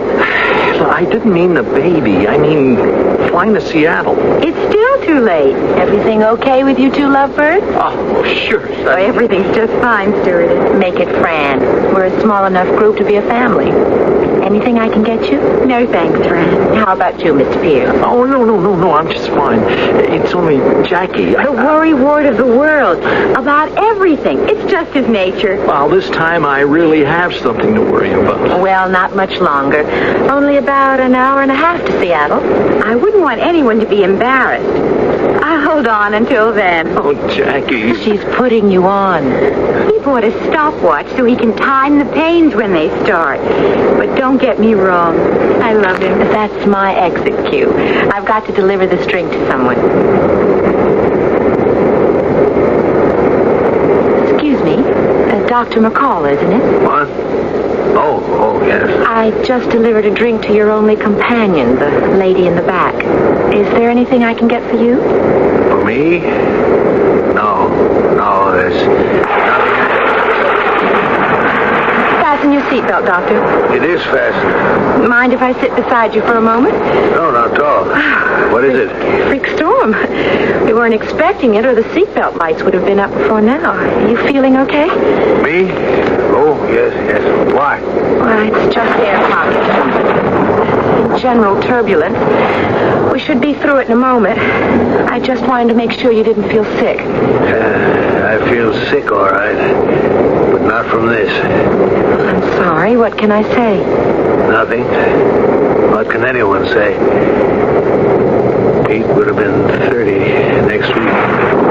From my angle, that's where life begins. But his ended. Pete? My son. First time I ever flew first class in my life. Thanks to the Air Force. They're flying Pete's body and the rest of his crew back from Guam. That's when he crashed. His mother is buried in Winoochka, you see, where I used to practice. I wanted him to lie with her. Oh, I'm sorry. I misunderstood about the way you were looking. That's all right. If it weren't for the rest of you aboard, I'd just soon cash in my chips right here. But it won't be that bad. It's just a pee-wee squall. We're coming out of it. You can go on about your business and forget me. I guess we did blow right through it. Maybe I should get up and see if the captain and the co-pilot want some coffee. You get traffic control yet, Doug? I'm on my third frequency. No response. Where the devil are they? Now, couldn't they have picked up what we just came through on the radar? Search me. This Flight 113 transways to Control Tower. Do you read me? Negative. The breaker's out? No, Captain. I checked. Well, what do you want, Fran? What happened? No warning on the fireworks. Came out of nowhere. No advance from control? Yeah, we can't dig them up. Now, do you want anything? No, just as long as we're off the bumps, though. I thought you might like some coffee. Yeah, heavy on the cream, easy on the sugar. Doug? No, skip the coffee. I'm feeling a little off my feet. Hold it. This is Flight 113, Transways Traffic Control. Do you read me? Anything serious, Doug? It will be if we don't make contact. 113, Transways. Oh, forget it. There's so many backup systems beyond the regular frequencies. Emergency, Army, Navy, Sea Rescue, relayed through another plane. No sweat, baby. I'm worried about you. You don't look so hot. You should feel my stomach. This is Look, bring me a cola with lots of ice, huh? Wait a minute. We read you loud and clear. Where the hell have you been? We've been trying to raise you. Ditto here. Now, where the devil have you been? I'm on emergency backup now, and we are 27,000, cruising speed 485 knots, holding steady, heading 290. You didn't get anything from us on the regular channels. Negative. Well, we just came through a freak electrical storm. Didn't you pick that up on radar? That's why we were trying to reach you. It came in from nowhere. It's a whole front by now. Now, maybe that's what knocked the radio out. I was thinking of turning back, but maybe I'm better off as we go. What's up ahead? CAVU on present course. A little storm to the north over the Rockies, but you should bypass it. Yeah, we better. We got a pregnant lady aboard. I'd like to avoid any more turbulence. Just in case, you want to send us up top? Stand by till I clear you. Standing by. Well, looks okay now, except for you, Doug. What's the matter with me? You're a little green around the gills. It's at home cooking, or did a few bumps make you airsick? Oh, no. I don't know what it is. I got the cold sweats, seeing double. But it wasn't anything I got from Helen. Or maybe I should have bypassed Aunt Bibby's. What do you mean, Aunt Bibby's? I was trying to tell you before we took off at Florida. I couldn't resist stopping off and having some chiffon pumpkin pie for dessert. Damn it! That's what I had. So, you're lucky. It wasn't too rich for you. I don't know. I think I'm going to pass out. Oh, Fran. Yes, Captain. Fran, I hate to lay this on you, but I've been having the symptoms Doug's complaining about. Good Lord, Captain. Oh, this is crazy. It can't be happening. It just couldn't be. Well, you'd better get back and bring that doctor up here. I feel like I can hardly move. Look at Doug. He's out.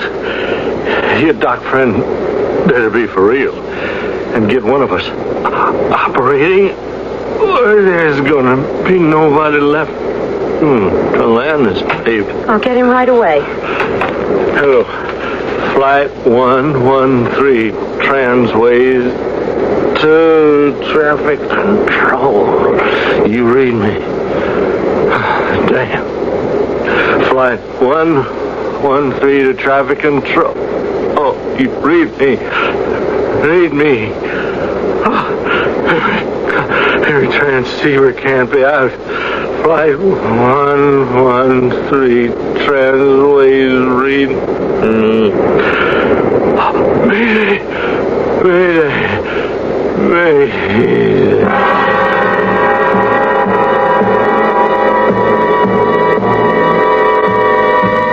Mayday, the final and ultimate cry for help when an aircraft is disabled or out of control. The last word air traffic control ever wants to hear.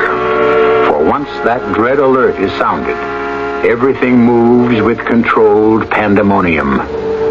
I'll return shortly with Act 2.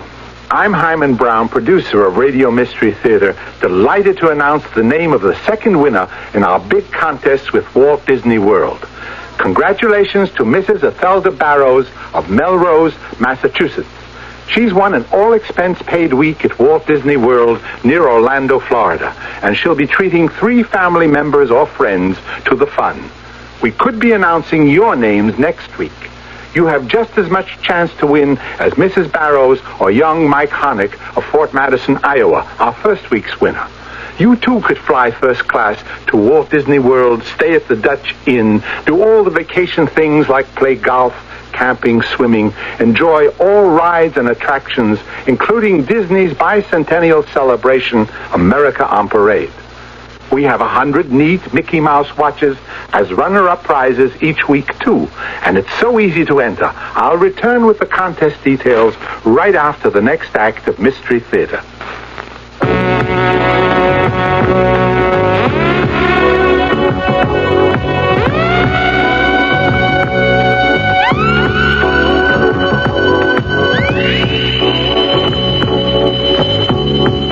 Hello, everybody. This is Cousin Bruce Morrow for the Foundation Church. Now, these are troubled times. Not a lot of money around. Work's kind of tough to get. Apathy's here. We're disillusioned. Wondering what's going to go down next. Well, it's easy to go along with it, right? I mean, just sit around and say, who cares? You don't let the next guy worry about it. But does it have to be like this? Pride, dignity, truth. Being straight with one another. Now, these qualities have not disappeared. They've just gone to sleep for a while, right? But now's the time to wake them up. Only we can do it.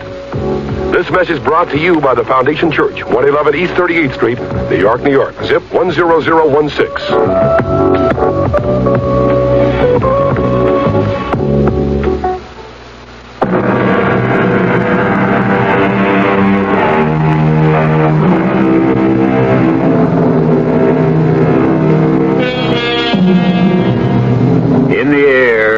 Secure on automatic pilot, the big DC-9 is a symbol of man's ability to conquer a hostile medium, to make it his own as safely and sure as any bird. Inside this big bird, from the cockpit aft, the passengers have no notion of what lies ahead, as yet. But on the ground, if the Mayday alert has gotten through, Control Tower will be in charge. His voice calm but precise, but underlying it, the ragged edge of knowledge he shares with every pilot who receives, that man may conquer the elements, but never wholly subdue them. Excuse me, Dr. McCall. Oh, yes, stewardess. I'm sitting down beside you because I have no wish to alarm the rest of the plane. You are a medical doctor, aren't you? If I'm not, I've kept up the pretense successfully for more years than I'd care to say. Do you have a doctor's bag with you by any chance? Yes. I don't know why. Force of habit.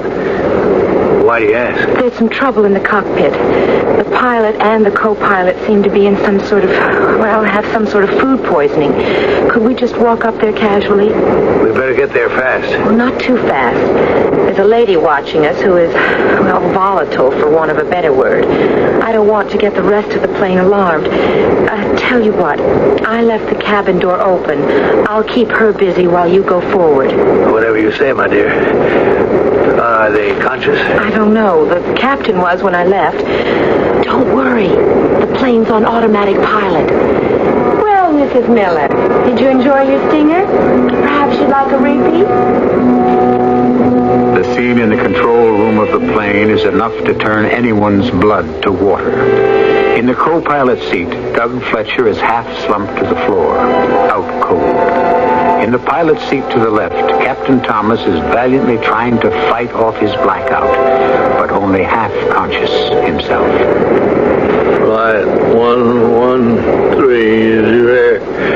See rescue. Do you read? I'm a doctor, Captain. What's the trouble? Pain in the stomach. I want to throw up, but I can't. See double. I can't keep my eyelids from closing. All right, let's have a look. Same with your co-pilot? Yes. Did you eat together before you left on this flight? No, but both had the same pie in Miami. A place called Aunt Bibby's. Pumpkin chiffon. That doesn't sound so lethal. I'm afraid. How are they, Doctor? What's your name again? Fran. Okay, Fran. I got to make a snap diagnosis on damn little information. Looks like we have a couple of cases of botulism. What's that? That's kind of food poisoning that affects the nervous system. Both of them are in coma. There's some toxins that might be helpful, but I don't have them in my bag. Best we're going to do is get plenty of cold towels and hope that we can bring one of them out of it. And if we don't? We are in real trouble. Any idea of our ETA? Well, about midnight, Seattle time. That's about an hour and a half? Just about. Well, first thing is to try to save these boys. Can you call back on the intercom to one of the other hostesses and get some ice and plenty of towels? Yes, sir. First, help me move the captain onto the floor.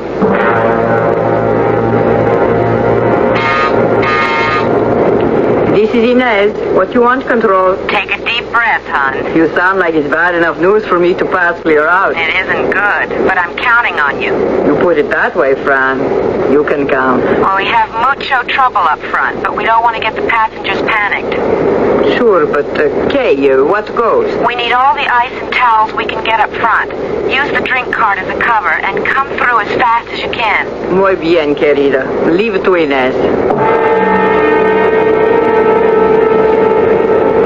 You all right, baby? I'm fine. Why, Fred? I don't know. You seem to be sort of squirming around. That isn't me. It's your firstborn. Here comes the hostess with the cart. Now, you want some milk or something? Your son and heir may be active, but he's not quite ready for that yet. What? Milk. I don't know, Jackie. I get the notion you're working me over. Maybe we shouldn't have taken this trip. Why not? Because you resent it. I just thought, a first baby and all, you'd be safer in Seattle with Mom than all alone in Kansas City. I wasn't exactly alone there. Well, you didn't have any kinfolk to help out. Did it ever occur to you I'd just like to have my baby by myself? Oh, it's my baby, too. Sure it is. You've just got to excuse us uptight females at the end of the pregnancy route. We forget it's anything but just us and Junior. You're the only two that count. And you first. Cheer up, honey. Everything's going to be all right. I was thinking about something cold to drink, but we missed the boat. Or I should say cart. Inez is already all the way through to first class. Look, I could go and get us... No, it doesn't matter. So, I'll catch her on the way back. Who is it? Inez with the towels and ice. Just a minute. Let me in quick. Big Nose there is smelling trouble. Who? The lady with the stingers. Oh, she doesn't matter. Help me and the doctor get some cold towels on the captain and Doug. They are passed out? Oh, I hope that's all. Then who is flying the plane? That's a good question. It's no use, girls. They're in deep coma. Can't you bring them out of it? I doubt it. Can we get them hospitalized? If then. They are not going to die. From food poisoning? Botulism? That may be academic, though, unless we figure out some way to land this plane. Either of you pilots? No. Not me. Are we deadheading any back there? No. Check the manifest? I had it right here. None of our pilots. Anyone on the list who flies? I doubt it. Oh. So that leaves me. You're a pilot? In a manner of speaking. Before my wife died, when we lived in Wenatchee, I used to share a beat-up old Cherokee one-prop plane with another doctor. Only way to get to patients in outlying areas. I guess that's what got Pete all strung out on flying. Oh, that was small potatoes, though. It's over 6 years since I touched the controls. What can I do with this? Somebody's got to do something. Not only to save the captain and Doug's lives, but 34 more of us, including you. Well, what do we got to lose? You keep those cold towels on the captain on the floor. We'll leave the co-pilot in his seat to save room. Oh, this maze. The forest primeval. All right, give me the headphones. Now, where's radio in this mess? Right here, Doctor. But they were having trouble with irregular frequencies. What's it set on now? I don't know. Army, air rescue, emergency, maybe. So, let's see what we can raise. Hello? Hello, anyone? Can you call me? Can you hear me? We are receiving. Identify yourself, please. Oh, sure. This is Dr. Sam McCall. We are awaiting identification. I just told you this is... Oh, I guess I have to remember to press down the button on the wheel for you to hear me, huh? We can hear your reply. What did you say? Wait a minute. What'd you say? Let go of the button. Oh. To explain to you that to receive us, you must release the red button on the wheel. And to transmit, you must press it down. Over to you. I get it. Then will you identify? Sure. I'm Dr. Sam McCall. Pete McCall's father? You know my son? Very well. But that doesn't matter for the moment. Will you identify your aircraft? Oh, yes. This is flight...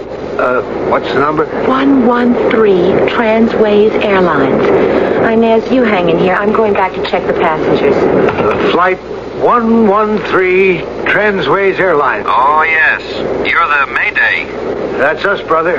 Well, can you give us your position? Well, I can try, but with this maze of instruments, I'm not familiar with them.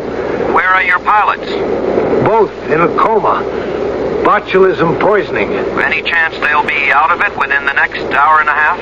Hard to tell. I'd say kind of doubtful.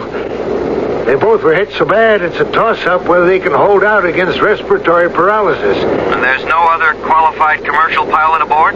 That's right. The only guy ever flew anything is me. And then it was just a little old one-lung Cherokee prop you flew by the seat of your pants. Well, if you can fly a Cherokee, you can fly a DC-9. You're going to have to teach me, brother. And I sure hope you can in the next hour and a half. Because if you don't tell me how to bring her down, I guess we're just going to head out over the Pacific till we run out of gas and drop into the sea. A situation to challenge the worst nightmare you ever dreamed. Behind him are over 30 people depending on him for their lives. Facing him is a mass of instruments, dials, switches, buttons, and levers, most of them unfamiliar to him, which control the 100-plus tons of airplane that he must put down on the ground safely within a short span of 90 minutes. I shall return as soon as I can with Act 3. I tune. It reminds me of a real good time. I love a big yellow moon glowing in the summer sky. I like to play hide and seek at the theater in the evening time. And when we're together, it feels like forever. A Sonic and summertime. When you're getting kind of hungry for a real hamburger, Sonic is where they're found. They're the folks right around the corner. They live right here in town. Driving for a real hamburger, service with a speed of sound. It's happy eating at the Sonic Drive-In at 1210 West Miller Road in Garland because Sonic and summertime go together. Sonic is where they're found.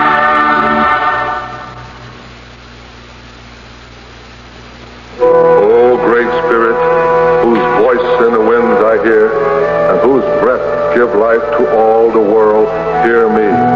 The voice is Iron Eyes Cody of the Cherokee Nation. The words are a prayer first spoken 400 years ago by his people, a people who love the land. Make me walk in beauty. Make my heart respect all you have made.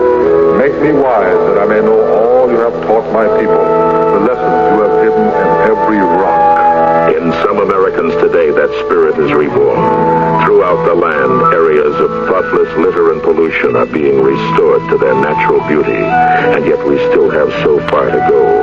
So everyone must get involved. To contact the Keep America Beautiful team nearest you, write Keep America Beautiful, 99 Park Avenue, New York, New York. People start pollution. People can stop it. A public service message of this station and the Advertising Council.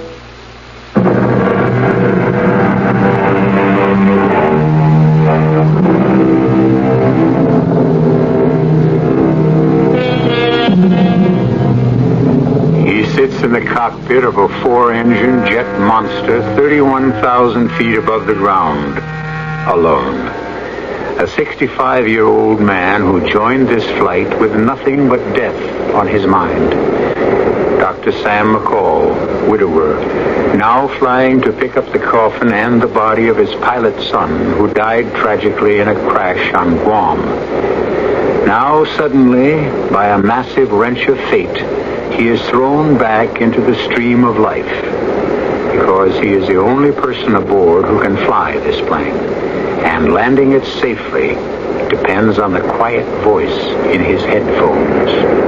Now, did you locate the altimeter? Yeah, I have it. What does it read? 3010. Good. Now, you're at 31,000, and that is your altitude until further instructions. Look at the instrument panel. I hate to. It scares the hell out of me. There's the bank and turn indicator. And this looks like it could be the airspeed indicator. So just take it easy, Doc. You've got this thing licked. You know enough about it. Okay, Doc? Confirm. Hey, I like the doc part, too. Something about having a name makes me feel more at home. Do I get one for you? Affirmative. This is Colonel Blake. Okay, Colonel. We'll use our titles. Now, how do I fly this crate? That's a breeze, Doc. You just look down, and you'll see the rudder pedals. Put your feet on them. Now, look for your airspeed indicator and get familiar with it. That's the one left of the two circles dead ahead. Yeah, I got it. And now above that is your climb and dive indicator. I see it. Now, directly to your right are stabilizer and trim levers. Now, you come to your throttles. They should be set at cruising speed. What does your airspeed indicator read? 485. Roger. That's right where she should be. Now, the pedestal, those are the yellow throttles. The forward increases your speed. Check? Check.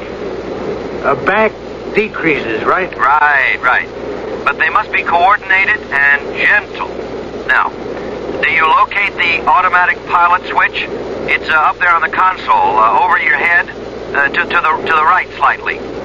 Yeah, I have it, Colonel. Now, you are ready to fly the plane, Doc. I hope. No sweat. Now, you've flown before. This baby's just a little bit bigger. Now, hands on the wheel, feet on the rudders. Reach forward and flip off automatic. Check. What? She lurched on. No, that's to be expected. You now have control of the aircraft. Keep her just as she is. Watch your climb and dive indicator. Watch your airspeed. Hold it steady. How's she coming? Brother, what a difference. I can feel every ton of her. Sluggish. Heavy. Don't let her fool you. Sure, she feels different from a Cherokee, but remember, Doc, all controls are on servo mechanism. They react, from the slightest touch. They're like power controls in a car. And we're going to let you feel that out. Very, very gently, we're going to have you descend a little. Okay, Doc? You're the boss, Colonel. Just till you take over. So, grip the 4 knobs in the center. We're going to ease up on the throttle. No, not so fast. Easy. Ease it off. You notice it's getting quiet. Now, easy. Push forward slowly on the wheel. Boy, she responds quick. Pull back. Pull back. Now, ease forward again. You notice she's going quiet? Yeah. I don't like it. That's the way she goes. Now, push forward on the wheel. Easy. Easy. Hey, she's getting away from me. Took it right out of my hand. Pull up, but slow. Yeah, I am, but she's bucking like a steer. You're overcorrecting. Easy does it. Remember, Doc, it's just a touch. The servo mechanism does all the rest. Now, bring your nose down. Wilco. That's a comforting old word. It's all scary. Real scary. I don't know if I can make it. You can cut it, Doc. As soon as we get you up top again, we're going to try banking left and right a little, just so you have the plane well in hand.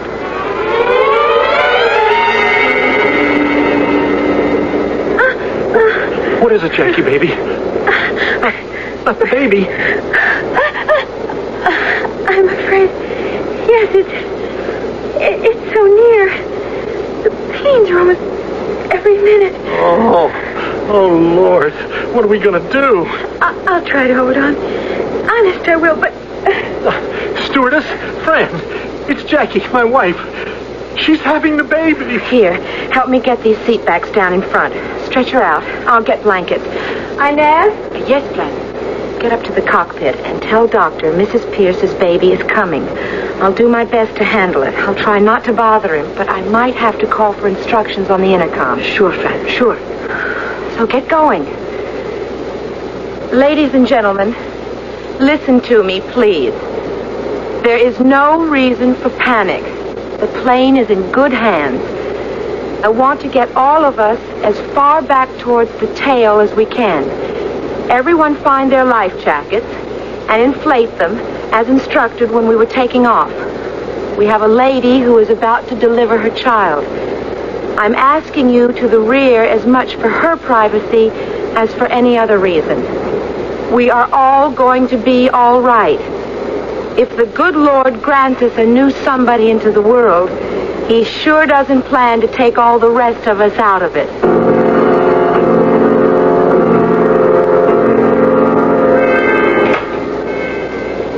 Excuse me, Doctor. How's it going? Not so bad now. Back on automatic. Taking a little rest. How's everything back there? Oh, not bad. Not good. I mean, Fran, she asked me to tell you she is handling it, but she might have to call by the intercom in case because there's a lady having a baby. Oh, that's nice. I'll try to set it down easy as I can. When is it due? I don't know exactly when, but it's on the way right now. In the midst of death, we are in life. Or is it the other way around? Does Fran know what to do? I don't know. She said she would do her best, but... What's that? Intercom. You throw this switch here. Oh. Hello? Hello, Doctor. It's Fran. Everything okay up there? For the moment, I'm sorry to bother you, but I have a problem. the lady who's giving birth? Yes, the baby is coming, but it's positioned the wrong way. Breech birth.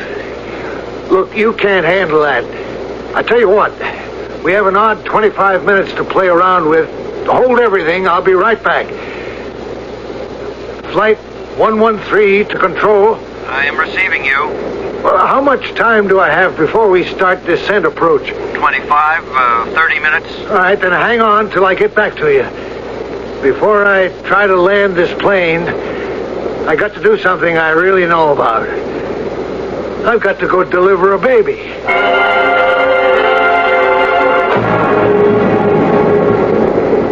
This is Flight 113, my term, to control. We have you, Doc. How's the baby? A fine boy. Kind of makes up a little for my own. How do we stand? You're ready to get off automatic and commence descent. At 485 knots, you should be coming down at 1,500 feet per minute. Roger. I'm now commencing descent. Very good. Now, hold that descent rate to 1,800 feet a minute, and then we'll go into landing approach. Funny thing, Colonel. What? What's that, Doc? I just accomplished something very difficult. Bringing one life into the world. I hope I'm as successful in keeping 37 lives protected that are already here.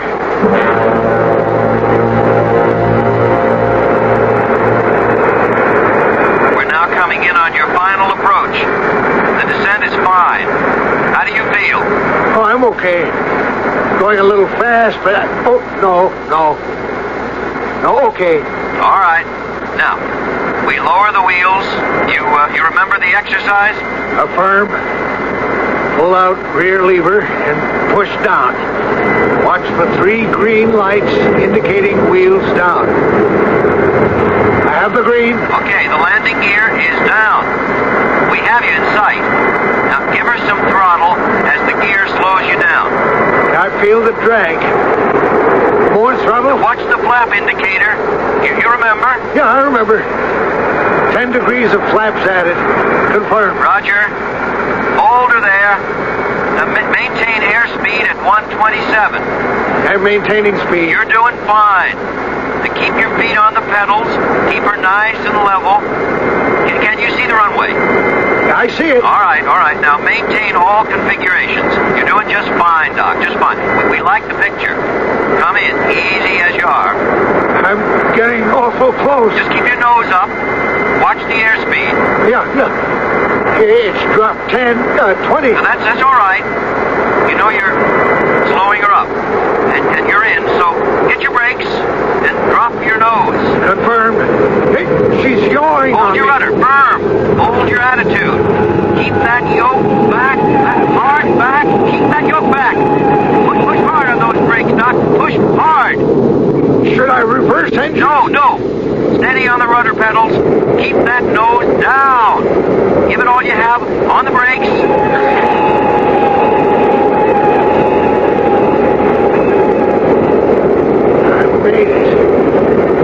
I made it. That's all your son asked for.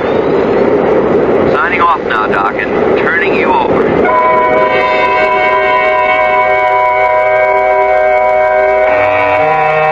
The plane is down, and in the operations office of the airport, the hero of the hour has been sequestered in blessed relief from all the hoopla and excitement by the airport director. Anything I can get you? A drink or something, Doctor? A bed, mainly. First, though, I've got some thank yous to dispense. Was it you who talked me down? I don't understand. Was somebody on ground communications landed that big crate without damage? Not me. Who was on the horn with me all the way in? Well, nobody. What do you mean, nobody? I was talking to myself? All I mean is that out of Kansas City, everyone lost contact with Flight 113. As far as we're concerned on the ground, only one man set her down. Dr. Sam McCall. Yeah, but that's crazy. Colonel Blake was the one who monitored every move I made. If it wasn't for him, me and everyone aboard, including the new young man, would have been gone geese. I couldn't have landed that skyscraper by myself. You say you were in radio contact all the way? Well, sure, with Colonel Blake. Colonel Jackson Blake? I never did get his first name. Well, why? You know him? But no, not personally, but...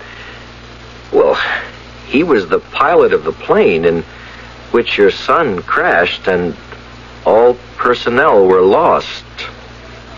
He said he knew my son, Pete. You trying to say he was dead all the time? Well, the only thing I know is that right beside your son Pete's coffin is one that contains a Colonel Blake. And your radio was out cold. But no one else could have talked you down. What can you add to that? An elderly man who hadn't touched a plane control in 6 years, and then only a single engine, landed several tons of modern multi-engine jet by himself in radio silence. Or was there some other force beyond that which brought him home? You make up your minds. I'll be back shortly. I like a carnival tune. It reminds me of a real good time. I love a big yellow moon floating in the summer sky. I like to play hide and seek after dinner in the evening time. When we're together, just to touch your hand, like Sonic and summertime. When you're getting kind of hungry for a real hamburger, the silence where they're found. They're the folks right around the corner. They live right here in town. So drive in for a real hamburger, service with a speed of sound. It's happy eating at the Sonic Drive-In in Stephenville. Because Sonic and summertime go together. Sonic is where they're found.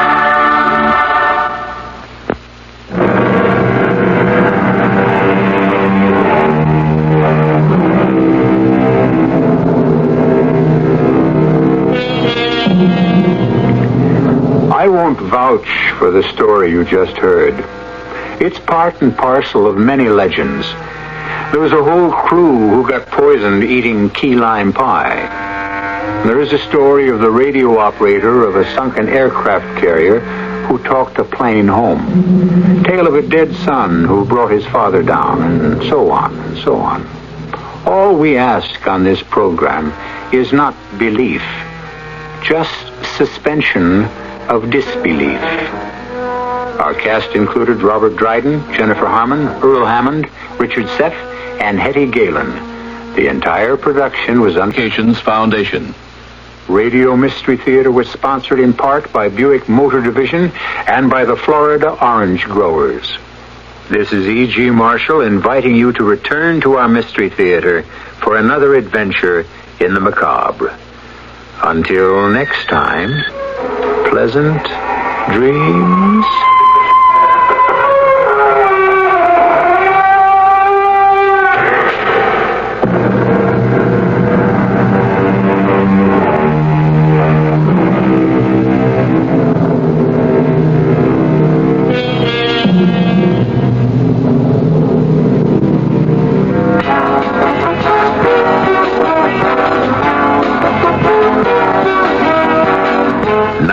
Saturday Dallas Morning News amusement section is better than good.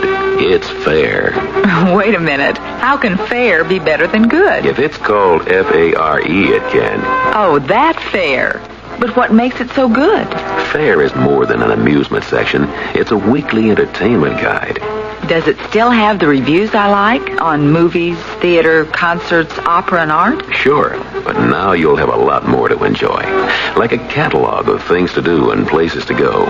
Stories about showbiz folks and just plain folks. A A look at the latest records, what to read, where to eat the hottest chili and the best beef Wellington, and what not to miss on radio and TV.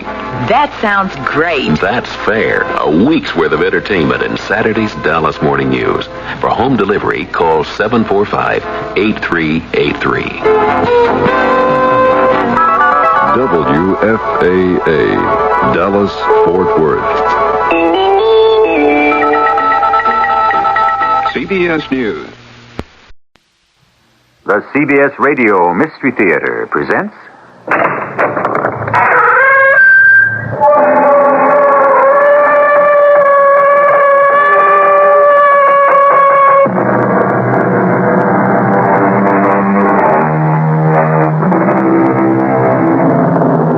Come in. Welcome. I'm E.G. Marshall. It is said of certain walls that they have ears. Is it then illogical to assume that other walls may have eyes? Indeed, it is said of certain houses, oh, if this old place could only speak, what tales it could tell. Is it possible for a word that was spoken, a sight that was seen, a deed that was committed, to leave an echo, an aura, a lingering trace?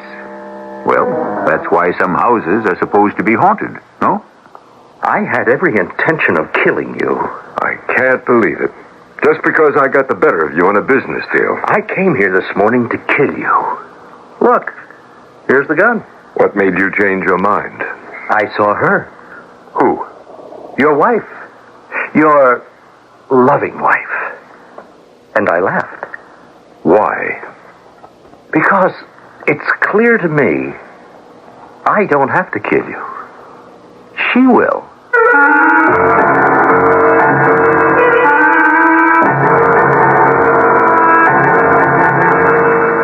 Our mystery drama, The Heel of Achilles, was written especially for the Mystery Theater by Sam Dan and stars Arnold Moss and Earl Hammond. I'll be back shortly with Act One. Campbell's Soup is most pleased to present 3 new soups with a true taste of the Orient. New Campbell's Wonton. New Oriental Chicken. New Beef Teriyaki. 3 delicious new Oriental-style soups we would be most honored if you would try. And now, the famous Campbell's jingle. We always eat better when you remember the soup. Saturday on CBS television. Oh, Riker. He's unconventional. You're so... Direct. Get comfortable, clown. You're so... Clever. I've read so much about you. Did you do that without moving your lips? You're... An outcast cop now working secretly for the district attorney. You're so... Compassionate. Just be right here for you if you need me. Riker. You're so good.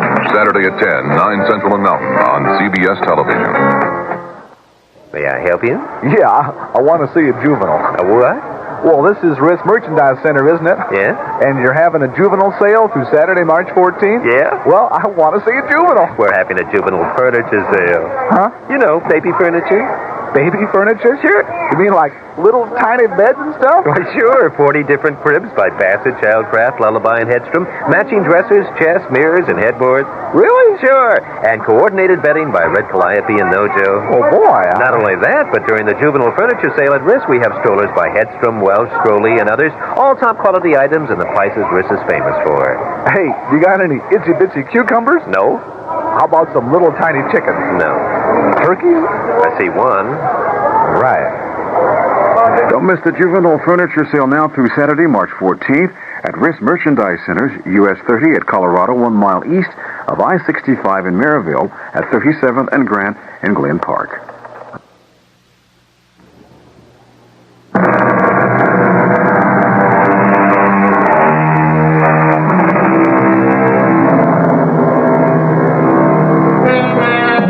Mr. Roland Palfrey is 60 years old. He wishes he were younger. He has $40 million. He wishes he were richer. People envy him his wealth, his position, his power. And there are those who envy him his wife, the breathtakingly beautiful Marion, who is scarcely half his age. There are the cynical who say that she married him for his money. But who really knows about these things?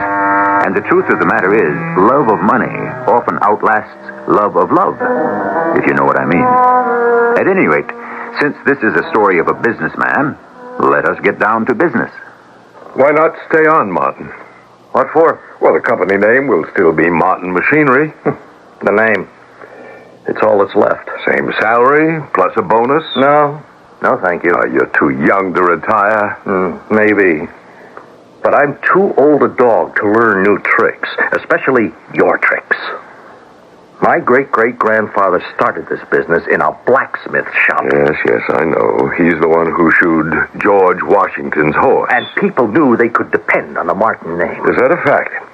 If they cared so much, why didn't they buy your product? Well, I suppose quality has become too expensive. People simply can't afford it anymore. Well, whatever it is, I'm out of it. Too bad. You'd have made an excellent figurehead. Figurehead? Like they used to have on the sailing ships of my great-great-grandfather's whaling fleet. You're sure they were all whale ships? Weren't some of them also slave ships? Darling, I thought Oh, I didn't know you were busy. That's all right, dear. This gentleman was just leaving. Marion, this is Mr. Edward Martin. Edward, my wife, Marion. How do you do? Well, Edward, I don't know if there's anything more we can say to each other at this point. Oh, but there must be. There is. I had absolutely no business barging in here in the middle of a business day. Darling, I can assure you, and so can Mr. Martin, that our meeting is over. Isn't that true, Edward? Certainly. Oh, darling, you're an adorable fibber. And Mr. Martin is a perfect gentleman. But I was in the neighborhood, and I just wanted to throw you a kiss from the doorway. And now I'm off to lunch with Jenny Satterfield. Goodbye, Mr. Martin. It was wonderful meeting you. So, that's the beautiful Mrs. Palfrey. Well, I've seen her pictures in the papers. They hardly do her justice. Well, what does that mean? Nothing. Oh, nothing at all. Well, why are you laughing? Well, why do people laugh? Well, I would assume because there's something funny. Or tragic. Sometimes it's hard to tell which is which. But why are you laughing? This could be both. Now, look here, Martin. It's all over, Roland. You now own a majority of the voting stock of Martin Machinery. Put it in a candy jar with the rest of the goodies. Martin, I insist that you tell me what was so funny. I haven't the faintest idea of what you're talking about.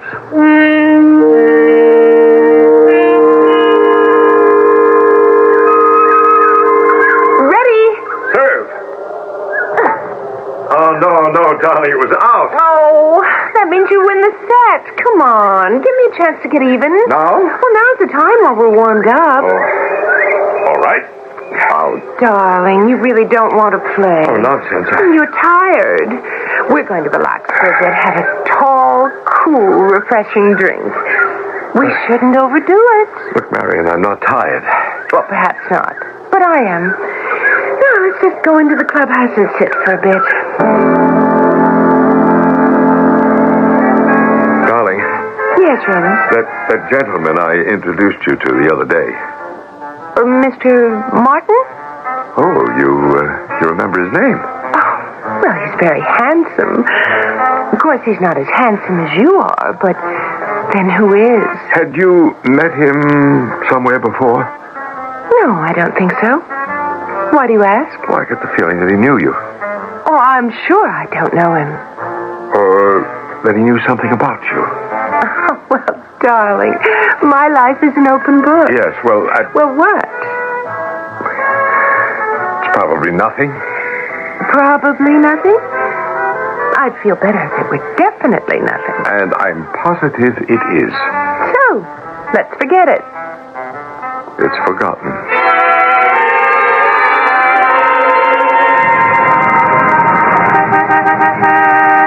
Hey, Martin. What? Why, it's Roland Palfrey. Hop in, I'll give you a lift. Hey, this is absolutely unbelievable. Well, fabulously wealthy Roland Palfrey driving his own car? Well, it's a fabulously expensive car. You've actually been lying here in ambush. It does look that way, doesn't it? Well, Well, where are we going? For a ride? You have nothing better to do? Martin, tell me, why did you laugh last week when my wife left the room? Why? I have a right to know. Right? Well, obviously it concerns me. Well, I don't know. Why should I tell you? Well, on the other hand, why shouldn't I tell you? Now, look, Martin. Martin Machinery was very precious to me for reasons that you could never understand. To you, it's just another little company. To me, it was my whole world. It isn't my fault that you couldn't keep it. You could have stayed on. I wanted to kill you. Yeah, I'm sure you did. I'm exactly what you call me. A sentimental fool.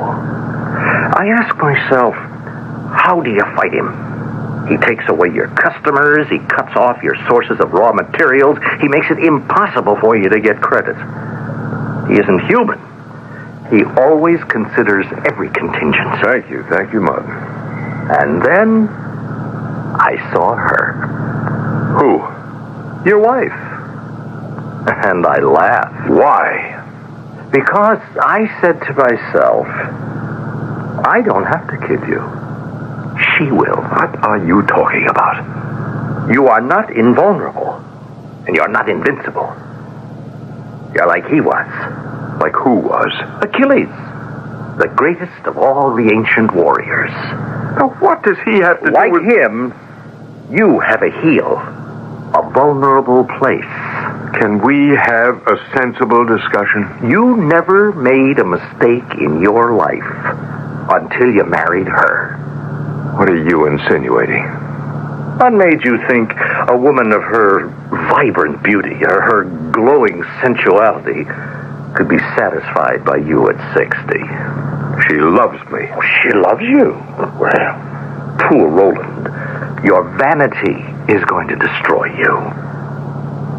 Where the best business brains, the toughest antitrust lawyers, the sharpest operators failed, your own vanity will succeed. There's 30 years difference between you. She's going to betray you. She'll have to. She's too much for you. Or you're not enough for her. And the betrayal will turn you into a laughingstock. And that will kill you.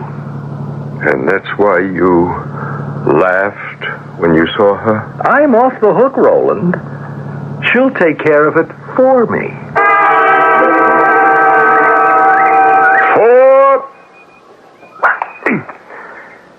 I'm afraid I hit it a little too fast. Oh, no, darling. A beautiful shot. Straight down the middle of the fairway.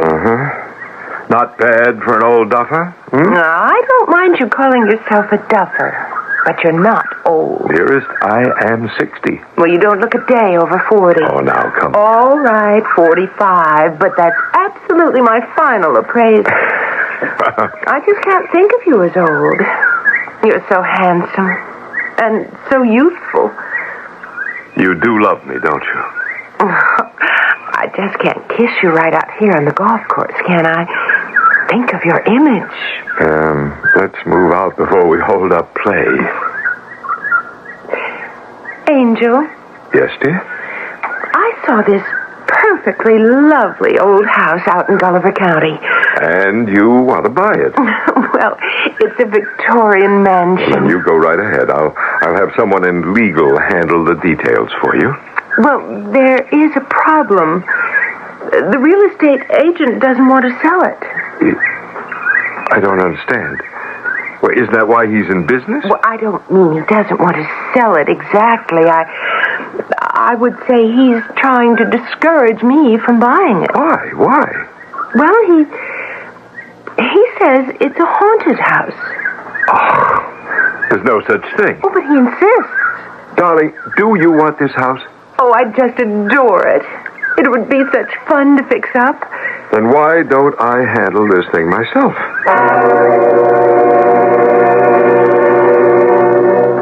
Mr. Stuyvesant. I'm Roland Palfrey. Oh, yes, sir. Yes, sir. Please, sir. Have a chair. I'm so glad you could come. Let's get down to cases. Now, what's this nonsense you've been feeding my wife? Nonsense, sir? Yeah, she's interested in, it's called the Pepperell place. Oh, yes, sir. Well, what's your angle? Well, I have none, sir.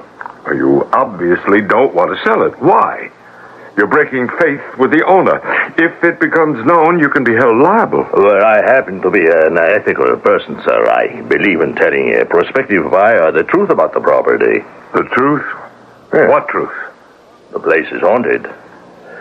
There is no such thing, sir, as a haunted house. No one here for miles around will spend a night in that house. I can't believe what you're saying. Elvira Pepperell was the wealthiest woman in Gulliver County. Now, she built this house in 1870. Nobody knew how she made her money. There were all kinds of rumors.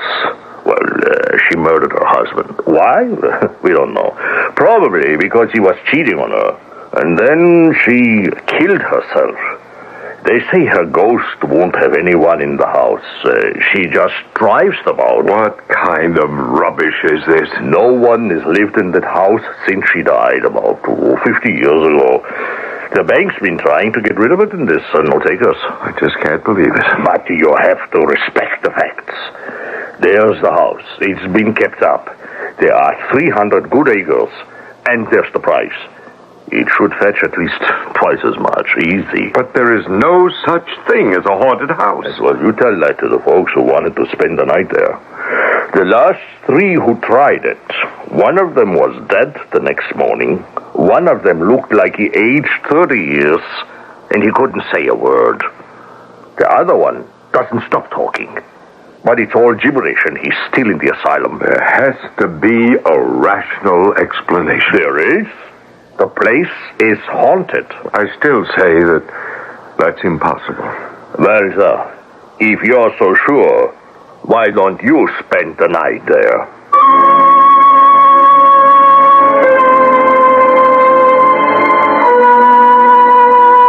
You must admit he walked into that one. And yet, inevitably, that's where he had to be going. Because when you get into a situation like this that has to do with the supernatural, the only way to lay it to rest is to use the scientific method. But that's the story of Act 2, shortly. Easy does it. Just relax. Lean back. Watch TV. Open up that magic box and look at what's inside. Nothing gets you into it like TV Guide. TV Guide previews your pleasure, tells you more about what's on, what's going on with TV. This week and every week, get more out of television by TV Guide. Nothing gets you into it like TV Guide. What do doctors recommend to avoid constipation? These days, doctors stress the importance of fiber in the diet. Food fiber that helps the system regulate itself naturally. Metamucil is the laxative made from natural fiber. No chemical stimulants. So for occasional constipation, doctors recommend Metamucil more often than any other laxative. The way to overcome constipation is the natural way. But if not nature, Metamucil. Read label and follow directions. Now you can see more of America for less with Delta Airlines Unlimited Mileage Fare. It's easy and uncomplicated. You fly to as many Delta cities in America as you want, and to Bermuda and San Juan. Takes 7 to 21 days, all for an unbelievable $567 per person when 2 people travel together, or $777 when you travel alone. There's a special low fare for children, too. Unlimited mileage at an unbelievable fare. Don't leave a stone unturned or a place untraveled. Delta's unlimited mileage fare is an unusual opportunity for an unforgettable experience. Get the details on advance reservations and limited seating from your travel agent or Delta. Now, Delta is ready when you are. With an unbelievable, unforgettable, unlimited mileage fare for as little as $567. That's unreal.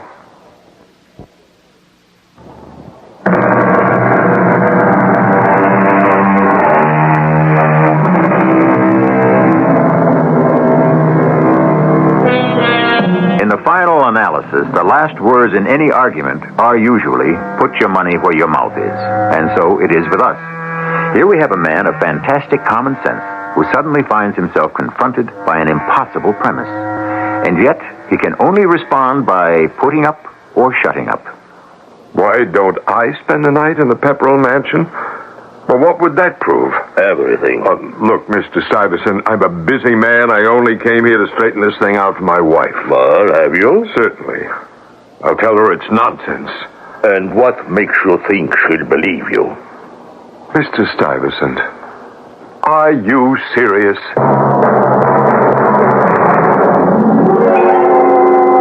Darling, there's evidence. Evidence would consist of facts to prove the existence of a ghost or ghosts. Well, what about those 3 people? And they're just the latest in a long line. My dearest, one never has trouble finding witnesses to support a superstition. I'll just tell Summerfield to have someone in legal arrange for the purchase. No, Roland. No? I changed my mind. But you said you adored the house. Well, that was yesterday. Well, why? I just told you. I simply changed my mind. I can't help it if I'm flighty. Well, yes, but... I suppose when you're older, you take everything so seriously. Oh? I see. What? What is it, darling? No, nothing. Oh, no. It's something. I know my Rolly. Do you actually think I'm an old man? Oh, whatever gave you that idea? Why, you're the most vigorous man I know. Yeah, I know, but you just said that when you're older, you take everything so seriously. What, did I say older? Oh, what's the matter with me? I meant when you become more mature. Uh-huh. You want that house, don't you? No, I don't care anymore. Well, then tell me why. Because, Rolly, it's creating tension, friction, a feeling of uneasiness between us. And all because of my childish superstitions. I never said you had childish superstitions. But in many ways you treat me like a child. I realize there's this rather large difference in age, but you're the one who always manages to find some pretext to bring it up. Pretext? I'm always waiting for the other shoe to drop. Darling, well, you see, I sometimes find it difficult to believe my good fortune. Why? I was afraid of no one or nothing in this whole world, and then I met you. Oh, you're afraid of me? Yes. Because I love you. You have me at your mercy. Oh, now, darling. And I am twice your age. Oh, there are men half your age who aren't half the man you are. I want you to have that house. I said I changed my mind. Now, let's forget it. Are you sure? I'm quite reconciled. Well, that's what you should not have said. Reconciled. No, I'm buying it. Rolly, I won't live in a place that's haunted. But suppose I can prove that that's all nonsense. Well, how could you prove it? I'll spend the night there. That's supposed to be the test. I won't allow it. It's time we all realized we're living in the latter half of the 20th century. Stuyvesant, you say the place is fit for habitation. Yes, the plumbing, wiring, roof, all kept in tip-top shape. She's clean as a whistle, sound as a tick, and dry as a bone. Now, Susie Wainwright will have a cheery blaze going for you in the library fireplace, and the master bedroom will be all made up. Susie Wainwright? Yes, she's the housekeeper over at the Gulliver Inn. She picks up some extra money from the bank, taking care of the Pepperell place. Susie Wainwright, huh? Miss Wainwright? Yep, that's me, all right. I'm Mr. Palfrey. Oh, sure. Old Baldy Stuyvesant said you'd be around. What can I do for you? I want to talk to you about the Pepperell Mansion. Why are you staring at me? Well, you're my first real millionaire. I mean, we've had some people with money come up here, but no one in your class. All right, then, about the Pepperell Mansion. You're married to this absolutely gorgeous young lady, too. I wish I could get myself a handsome young fella. But I guess rich folks are the only ones who can afford it. Miss Wainwright, just tell me about the Pepperell Mansion, please. Are you going to spend the night there? Yes. Don't. Why not? It's haunted. I'll only go there in the daytime, and I won't go alone. I'll take one of the girls with me. We clean up and get out. Why do you insist that it's haunted? Because you can feel it. Feel what? It. And don't ask me what it is either. I have to ask you. Well, it's a kind of tightness in your chest. And your heart begins to beat faster. Are you sure that it isn't just your imagination? Oh, Mr. Palfrey, I took my pulse. It was 3 times normal. Asked Tim Cooley, the plumber, and Bob Free and the electrician what they go through when they have to go in there for repairs. Well, they only do it because the bank lets them charge an arm and a leg. Baldy told you about the last 3 who spent the night there. I still think there's got to be a rational explanation. Oh, sure. So do I. Oh, then you don't believe in ghosts. Oh, I believe in ghosts, all right. Well, how can you say rational and ghosts? These are your own ghosts. You see, I noticed something. From time to time, kids break in. Mostly little kids. And you know, they don't seem to suffer any bad effects. Now, why do you think that is? You're telling this. Because they're still too young to have ghosts. I don't understand. Is it so hard to figure out? Everybody gets to develop some ghosts as he or she goes through life. And the older you get, the bigger they are. Just what do you mean by ghosts? A ghost is whatever it is that doesn't let you sleep.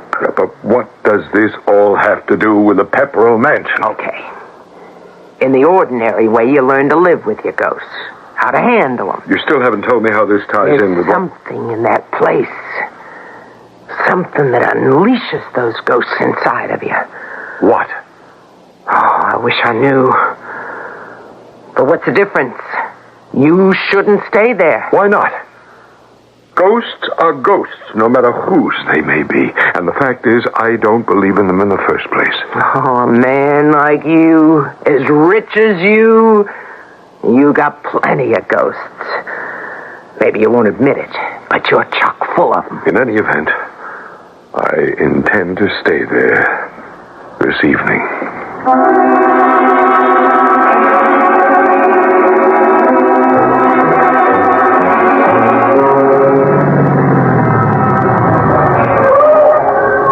Well, sir, we're here. Thank you, Mr. Stuyvesant. Are you sure? I can't talk you out of it. Positive? In that case, here's the key. Now, Susie Wainwright left just before dark. Everything is ready for you. You can see the lights are on. And there's a telephone, of course? Oh, yes. And please, Mr. Palfrey, don't hesitate to use it in case of... in case of what? Anything. In case of anything, I have a .32 caliber pistol. Good night, Mr. Stuyvesant. Good night, sir.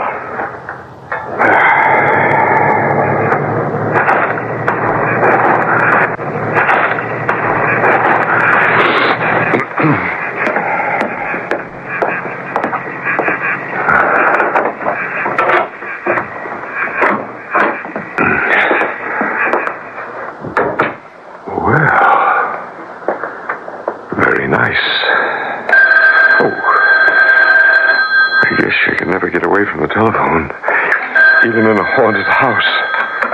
Hello? Darling, are you all right? Of course, Marion. Oh, if anything happens to you... No, nothing's going to happen. I'll never forgive myself. Darling, please listen carefully. I have to do this to prove a point.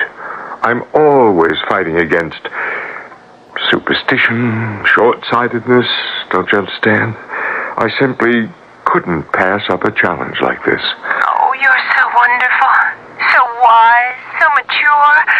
I love you. And I love you, Marion. And nothing else matters. And now, my dearest, good night. Good night, darling. Seems to be a perfectly comfortable house.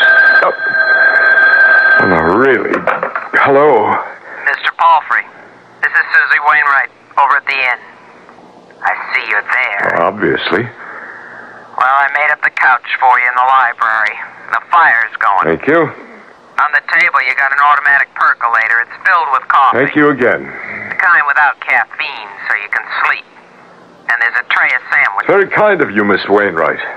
The bank wants you to buy the house, so they picked up the tab. But do you want to listen to me? Well?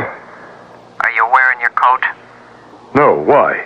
If I was you, I'd put it on right now and run. Not walk. Run to the nearest exit. Well, once again, Miss Wainwright, thank you. Well, don't say I didn't warn you. Good night. And happy dreams. Good night, Miss Wainwright.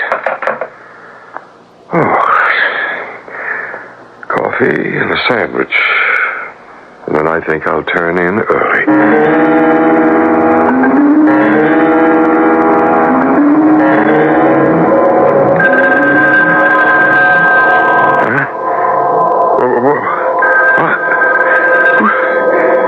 Where am I?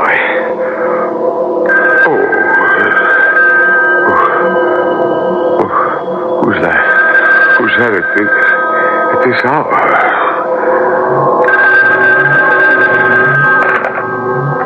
Hello?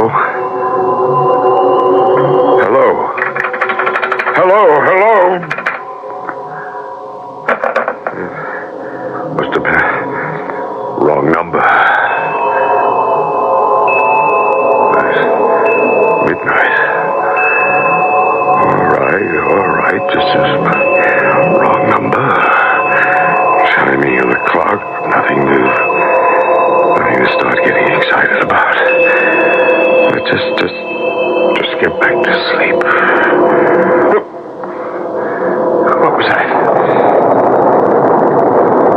Oh, just beginning to rain. Nothing more. What's that? Who's that? Who are you? Who are you?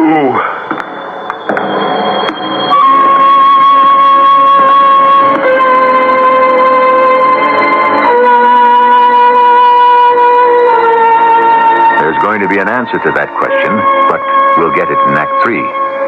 Is there actually somebody there? A ghost? Is it another human being? Is there another possibility? You can review all these options during our brief intermission. When it's time to paint your home, you need all the help you can get. So True Value Hardware stores offer all the help you need. True Test painting accessories. Hi, Pat Summerall to suggest you get the True Test 8-piece pad painting kit for just $3.99 to paint ceilings, walls, and trim with less drips and spatters. Or choose from their exclusive line of True Test Oriole brushes with long-lasting polyester bristles, available in sizes for walls and trim. They're sold exclusively by participating True Value Hardware stores and home centers. Time to feed the baby. Oh, baby sounds funny. That was Baby Ben. I thought our baby's name was Ollie. Baby Ben's our alarm clock, honey. It never forgets to get us up. We could forget to plug it in. Baby Ben doesn't need electricity, dear. Doesn't even need batteries. It's key wound. Gee, no batteries? No formula? Oh, turn that off. That was Baby Ollie. Who wound him up? Baby Ben or Big Ben never forgets to get you up. It's time for a West Clocks by Tally Industries. Trading in commodity futures is among the fastest growing areas of investment. At Heinold Commodities, we've kept pace. We're specialists. Our primary business at Heinold is commodities, and that should be important to you. Because a company that specializes in commodities, a company whose success depends upon its performance in that field, has to go the extra mile for you. And at Heinold Commodities, we do. We've grown into one of the largest clearing members on every principal commodity exchange in the nation. We've built one of the largest research staffs in the business. And with more than 100 branch offices across the country, there's one close to you. So when you place a portion of your assets in commodity futures trading, select the firm that has led the growth in the futures industry, Heinold Commodities. Give us a call. We're the professionals in futures. There's a Heinold office in Chicago, Clarendon Hills, and DeKalb. This is WBBM Chicago.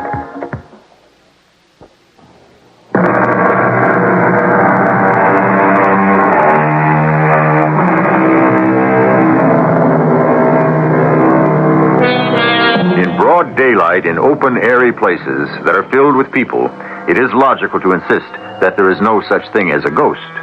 But when one is all alone in the house at midnight, and it has a reputation for being haunted, one is necessarily, shall we say, in a more vulnerable position.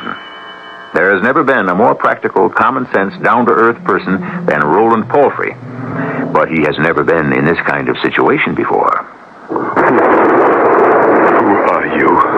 What are you doing in my house? Who are you? Must you keep asking that tiresome question? Who are you? Obviously, I'm Elvira Pepperell. Well, you can't be Elvira Pepperell. Why not? Because she died in 1870. That is true. That's more than 100 years ago. Is it? Oh, once you're dead, you lose track of years. I just can't believe it. You lose track of all those things you thought were important when you were alive. This is a trick. You can't be alive. That was never the issue. I am dead. You can't be dead and standing there talking to me at the same time.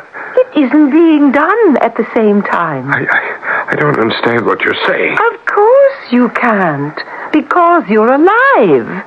What do you want? Leave this place. Why? Before it destroys you. It destroyed me. How? It released my ghosts. Now, what does that mean? You know. She told you. Who? Susie Wainwright.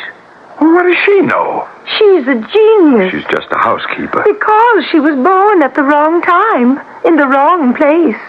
No one ever discovered her.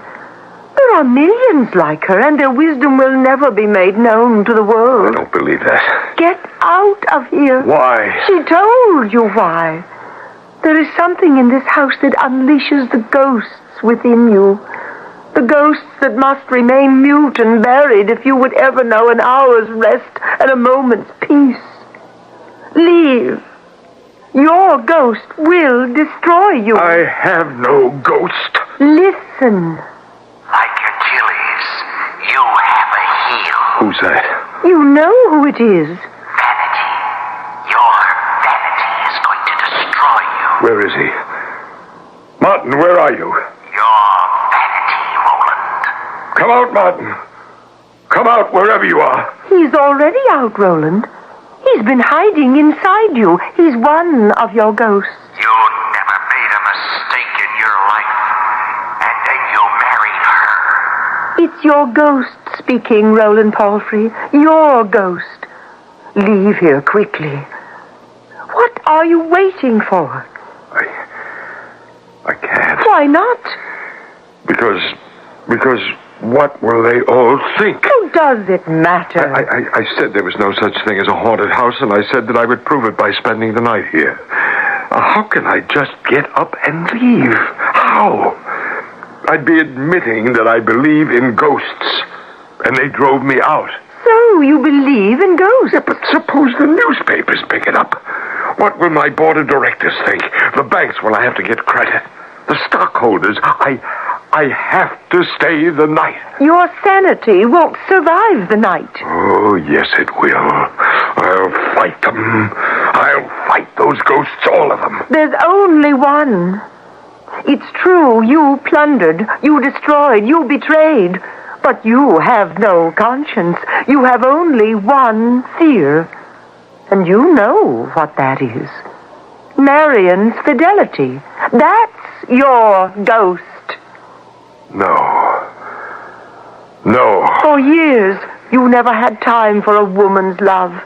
Then you saw Marion, and the voice of reason within you said, what did it say?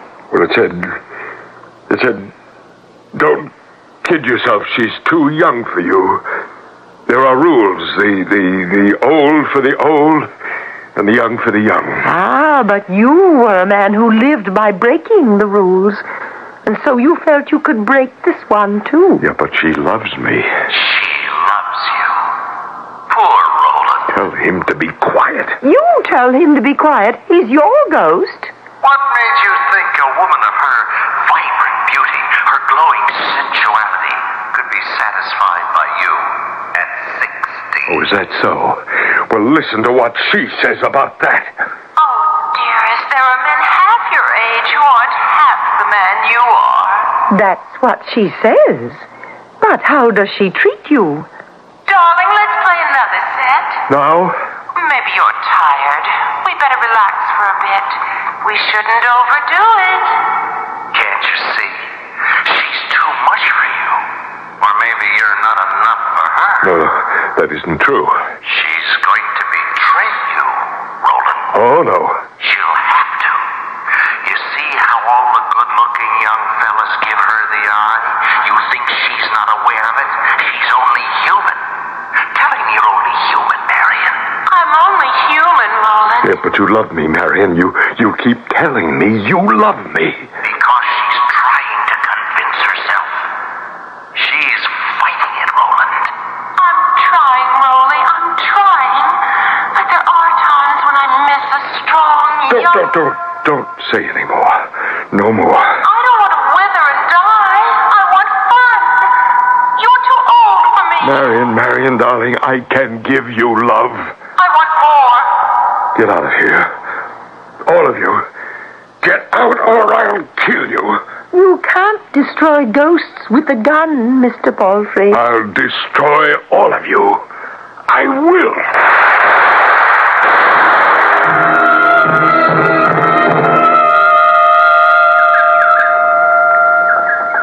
Hello, darling. I'm sorry I'm late this morning, but the traffic was absolutely fierce. Did you enjoy breakfast? What would you like to do today? Oh, you don't have to tell me if you want it to be a secret. Do you want to have secrets from me, darling? Do you? No. No, Marion, I think I'd like to dig in the garden. Do you want to plant some flowers? Could I plant vegetables? Of course, dear. Oh, I didn't tell you. You have a new doctor, a lady. Her name is Dr. Pleskow, and she's very good. I would like to plant tomatoes. She's been going through the whole case history, all the records. As a matter of fact, she should be here now. And I'd also like to plant melons. All right. You suppose they could grow here? Well, we could ask the gardener. Mrs. Palfrey? Oh, how do you do, Dr. Pleskow? Rolly, dear, this is your doctor. Hello, Mr. Palfrey. Rolly?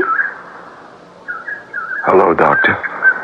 We have every hope that Dr. Pleskow will be able to... We mustn't make promises, Mrs. Palfrey. We can only do our best. Oh, yes, I understand, Do you Doctor. suppose I could start my vegetable garden now? Doctor? Of course. The gardener said I could use that patch just beyond the trees. I'll see you in a little bit. Well, Doctor... From what I can see, he received a terribly traumatic blow to his psyche. Oh, I understand. I've spoken with everyone who had seen him that day, Mr. Stuyvesant, Miss Wainwright. Each of them has an interesting theory. The house is supposed to be haunted. Do you believe it, Doctor? I neither believe it nor disbelieve it. But there is an aspect of this case. Yes? I don't know. There's an element here that bothers me. Oh, what? It eludes me. I feel that it's the key to the entire puzzle. Well, hello. Why, it's Mr. Martin. Oh, I see you remember me. Of course. You know, I'd heard old Palfrey had taken sick. I happen to have a summer place nearby, and since I was passing through, I thought I'd say hello. Well, I'm sure Rolly will be happy to see you. Well, where is the old boy? Well, he should. He has to have his lunch. Why don't you come back in an hour or so? Oh, do you have an hour, Mr. Martin? Oh, of course. Well, then you can take me to lunch. The visitors' cafeteria here has food that is quite edible. I'd be delighted.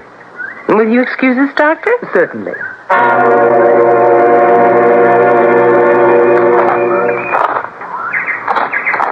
Mr. Palfrey? Yes?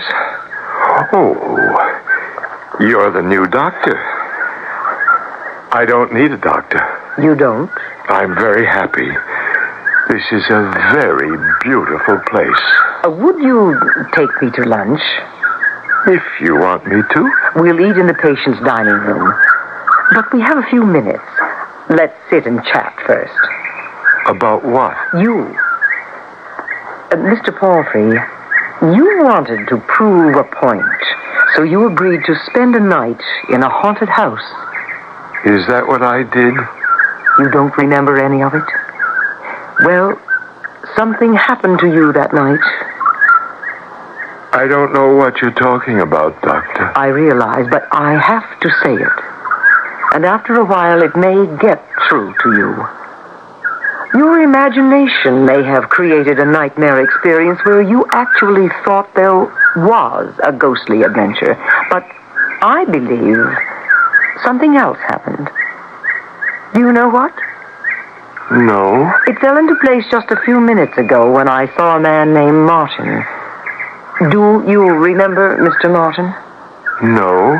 It seemed to me from the way they said hello that Mr. Martin and your wife are old friends. Marion has lots of friends. So I have just evolved a theory. You must listen.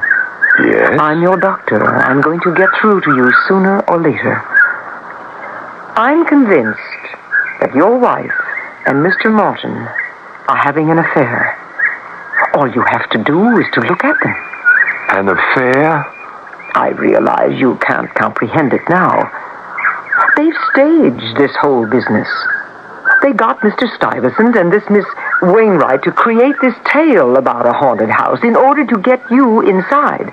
I don't know what they did or how they handled it from that point on, but whatever it was, it worked. They could have drugged you. Did you have anything to eat or drink in the house that night? Well, did you? Did I what? Have anything to eat or drink in the house? What house? The Pepperell house. The haunted house. I don't remember. You will. I promise you, you will. We'll keep working and working. Do you remember Mr. Martin? Martin. Why is that name so familiar? You do remember. In what connection?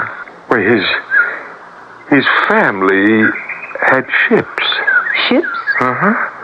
Slave ships. Or were they whaling ships? Oh, I know. It had something to do with shoes for George Washington's horse. Was George Washington's horse named Vanity? I don't think so. Vanity. Now, why does that word keep coming back to me?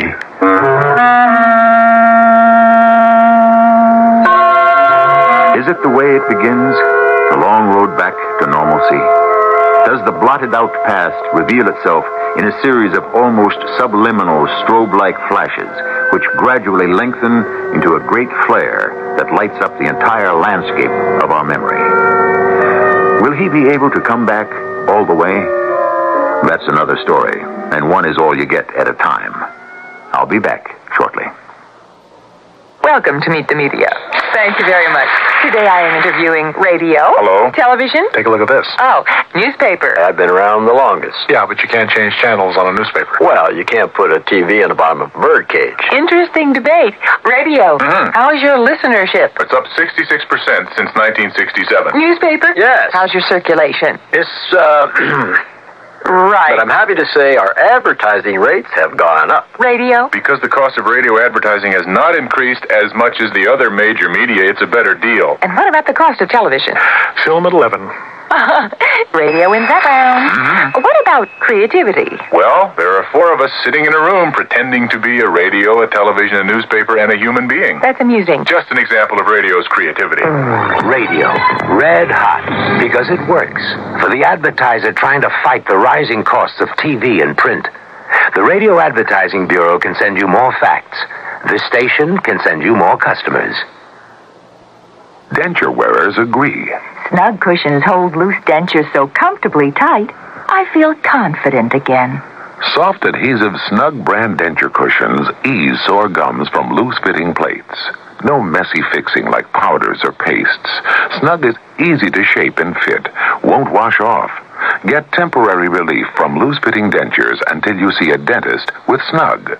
Now in the new 4-cushion economy package. Snug, another fine product from Mentholatum.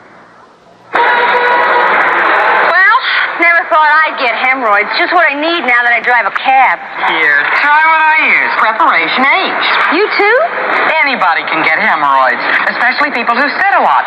But Preparation H often gives me fast, temporary relief from occasional pain and itch. Sounds great. Even helps shrink swelling of tissues caused by inflammation. I'll try it. Tips good this week? Yours is the best. Preparation H relieves pain and itch, even helps shrink swelling. Use only as directed.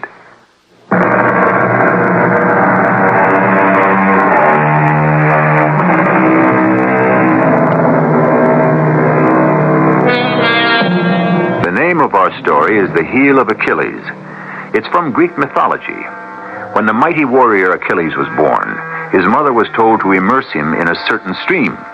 Every part of his body that was touched by the water would be safe against penetration by sword, spear, or arrow. His mother held him by the heels.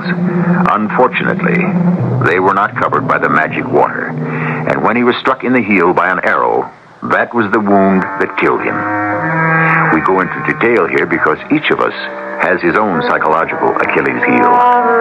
All of us might do well to be aware of it. Our cast included Arnold Moss, Joyce Gordon, Earl Hammond, and Joan Shea. The entire production was under the direction of Hyman Brown.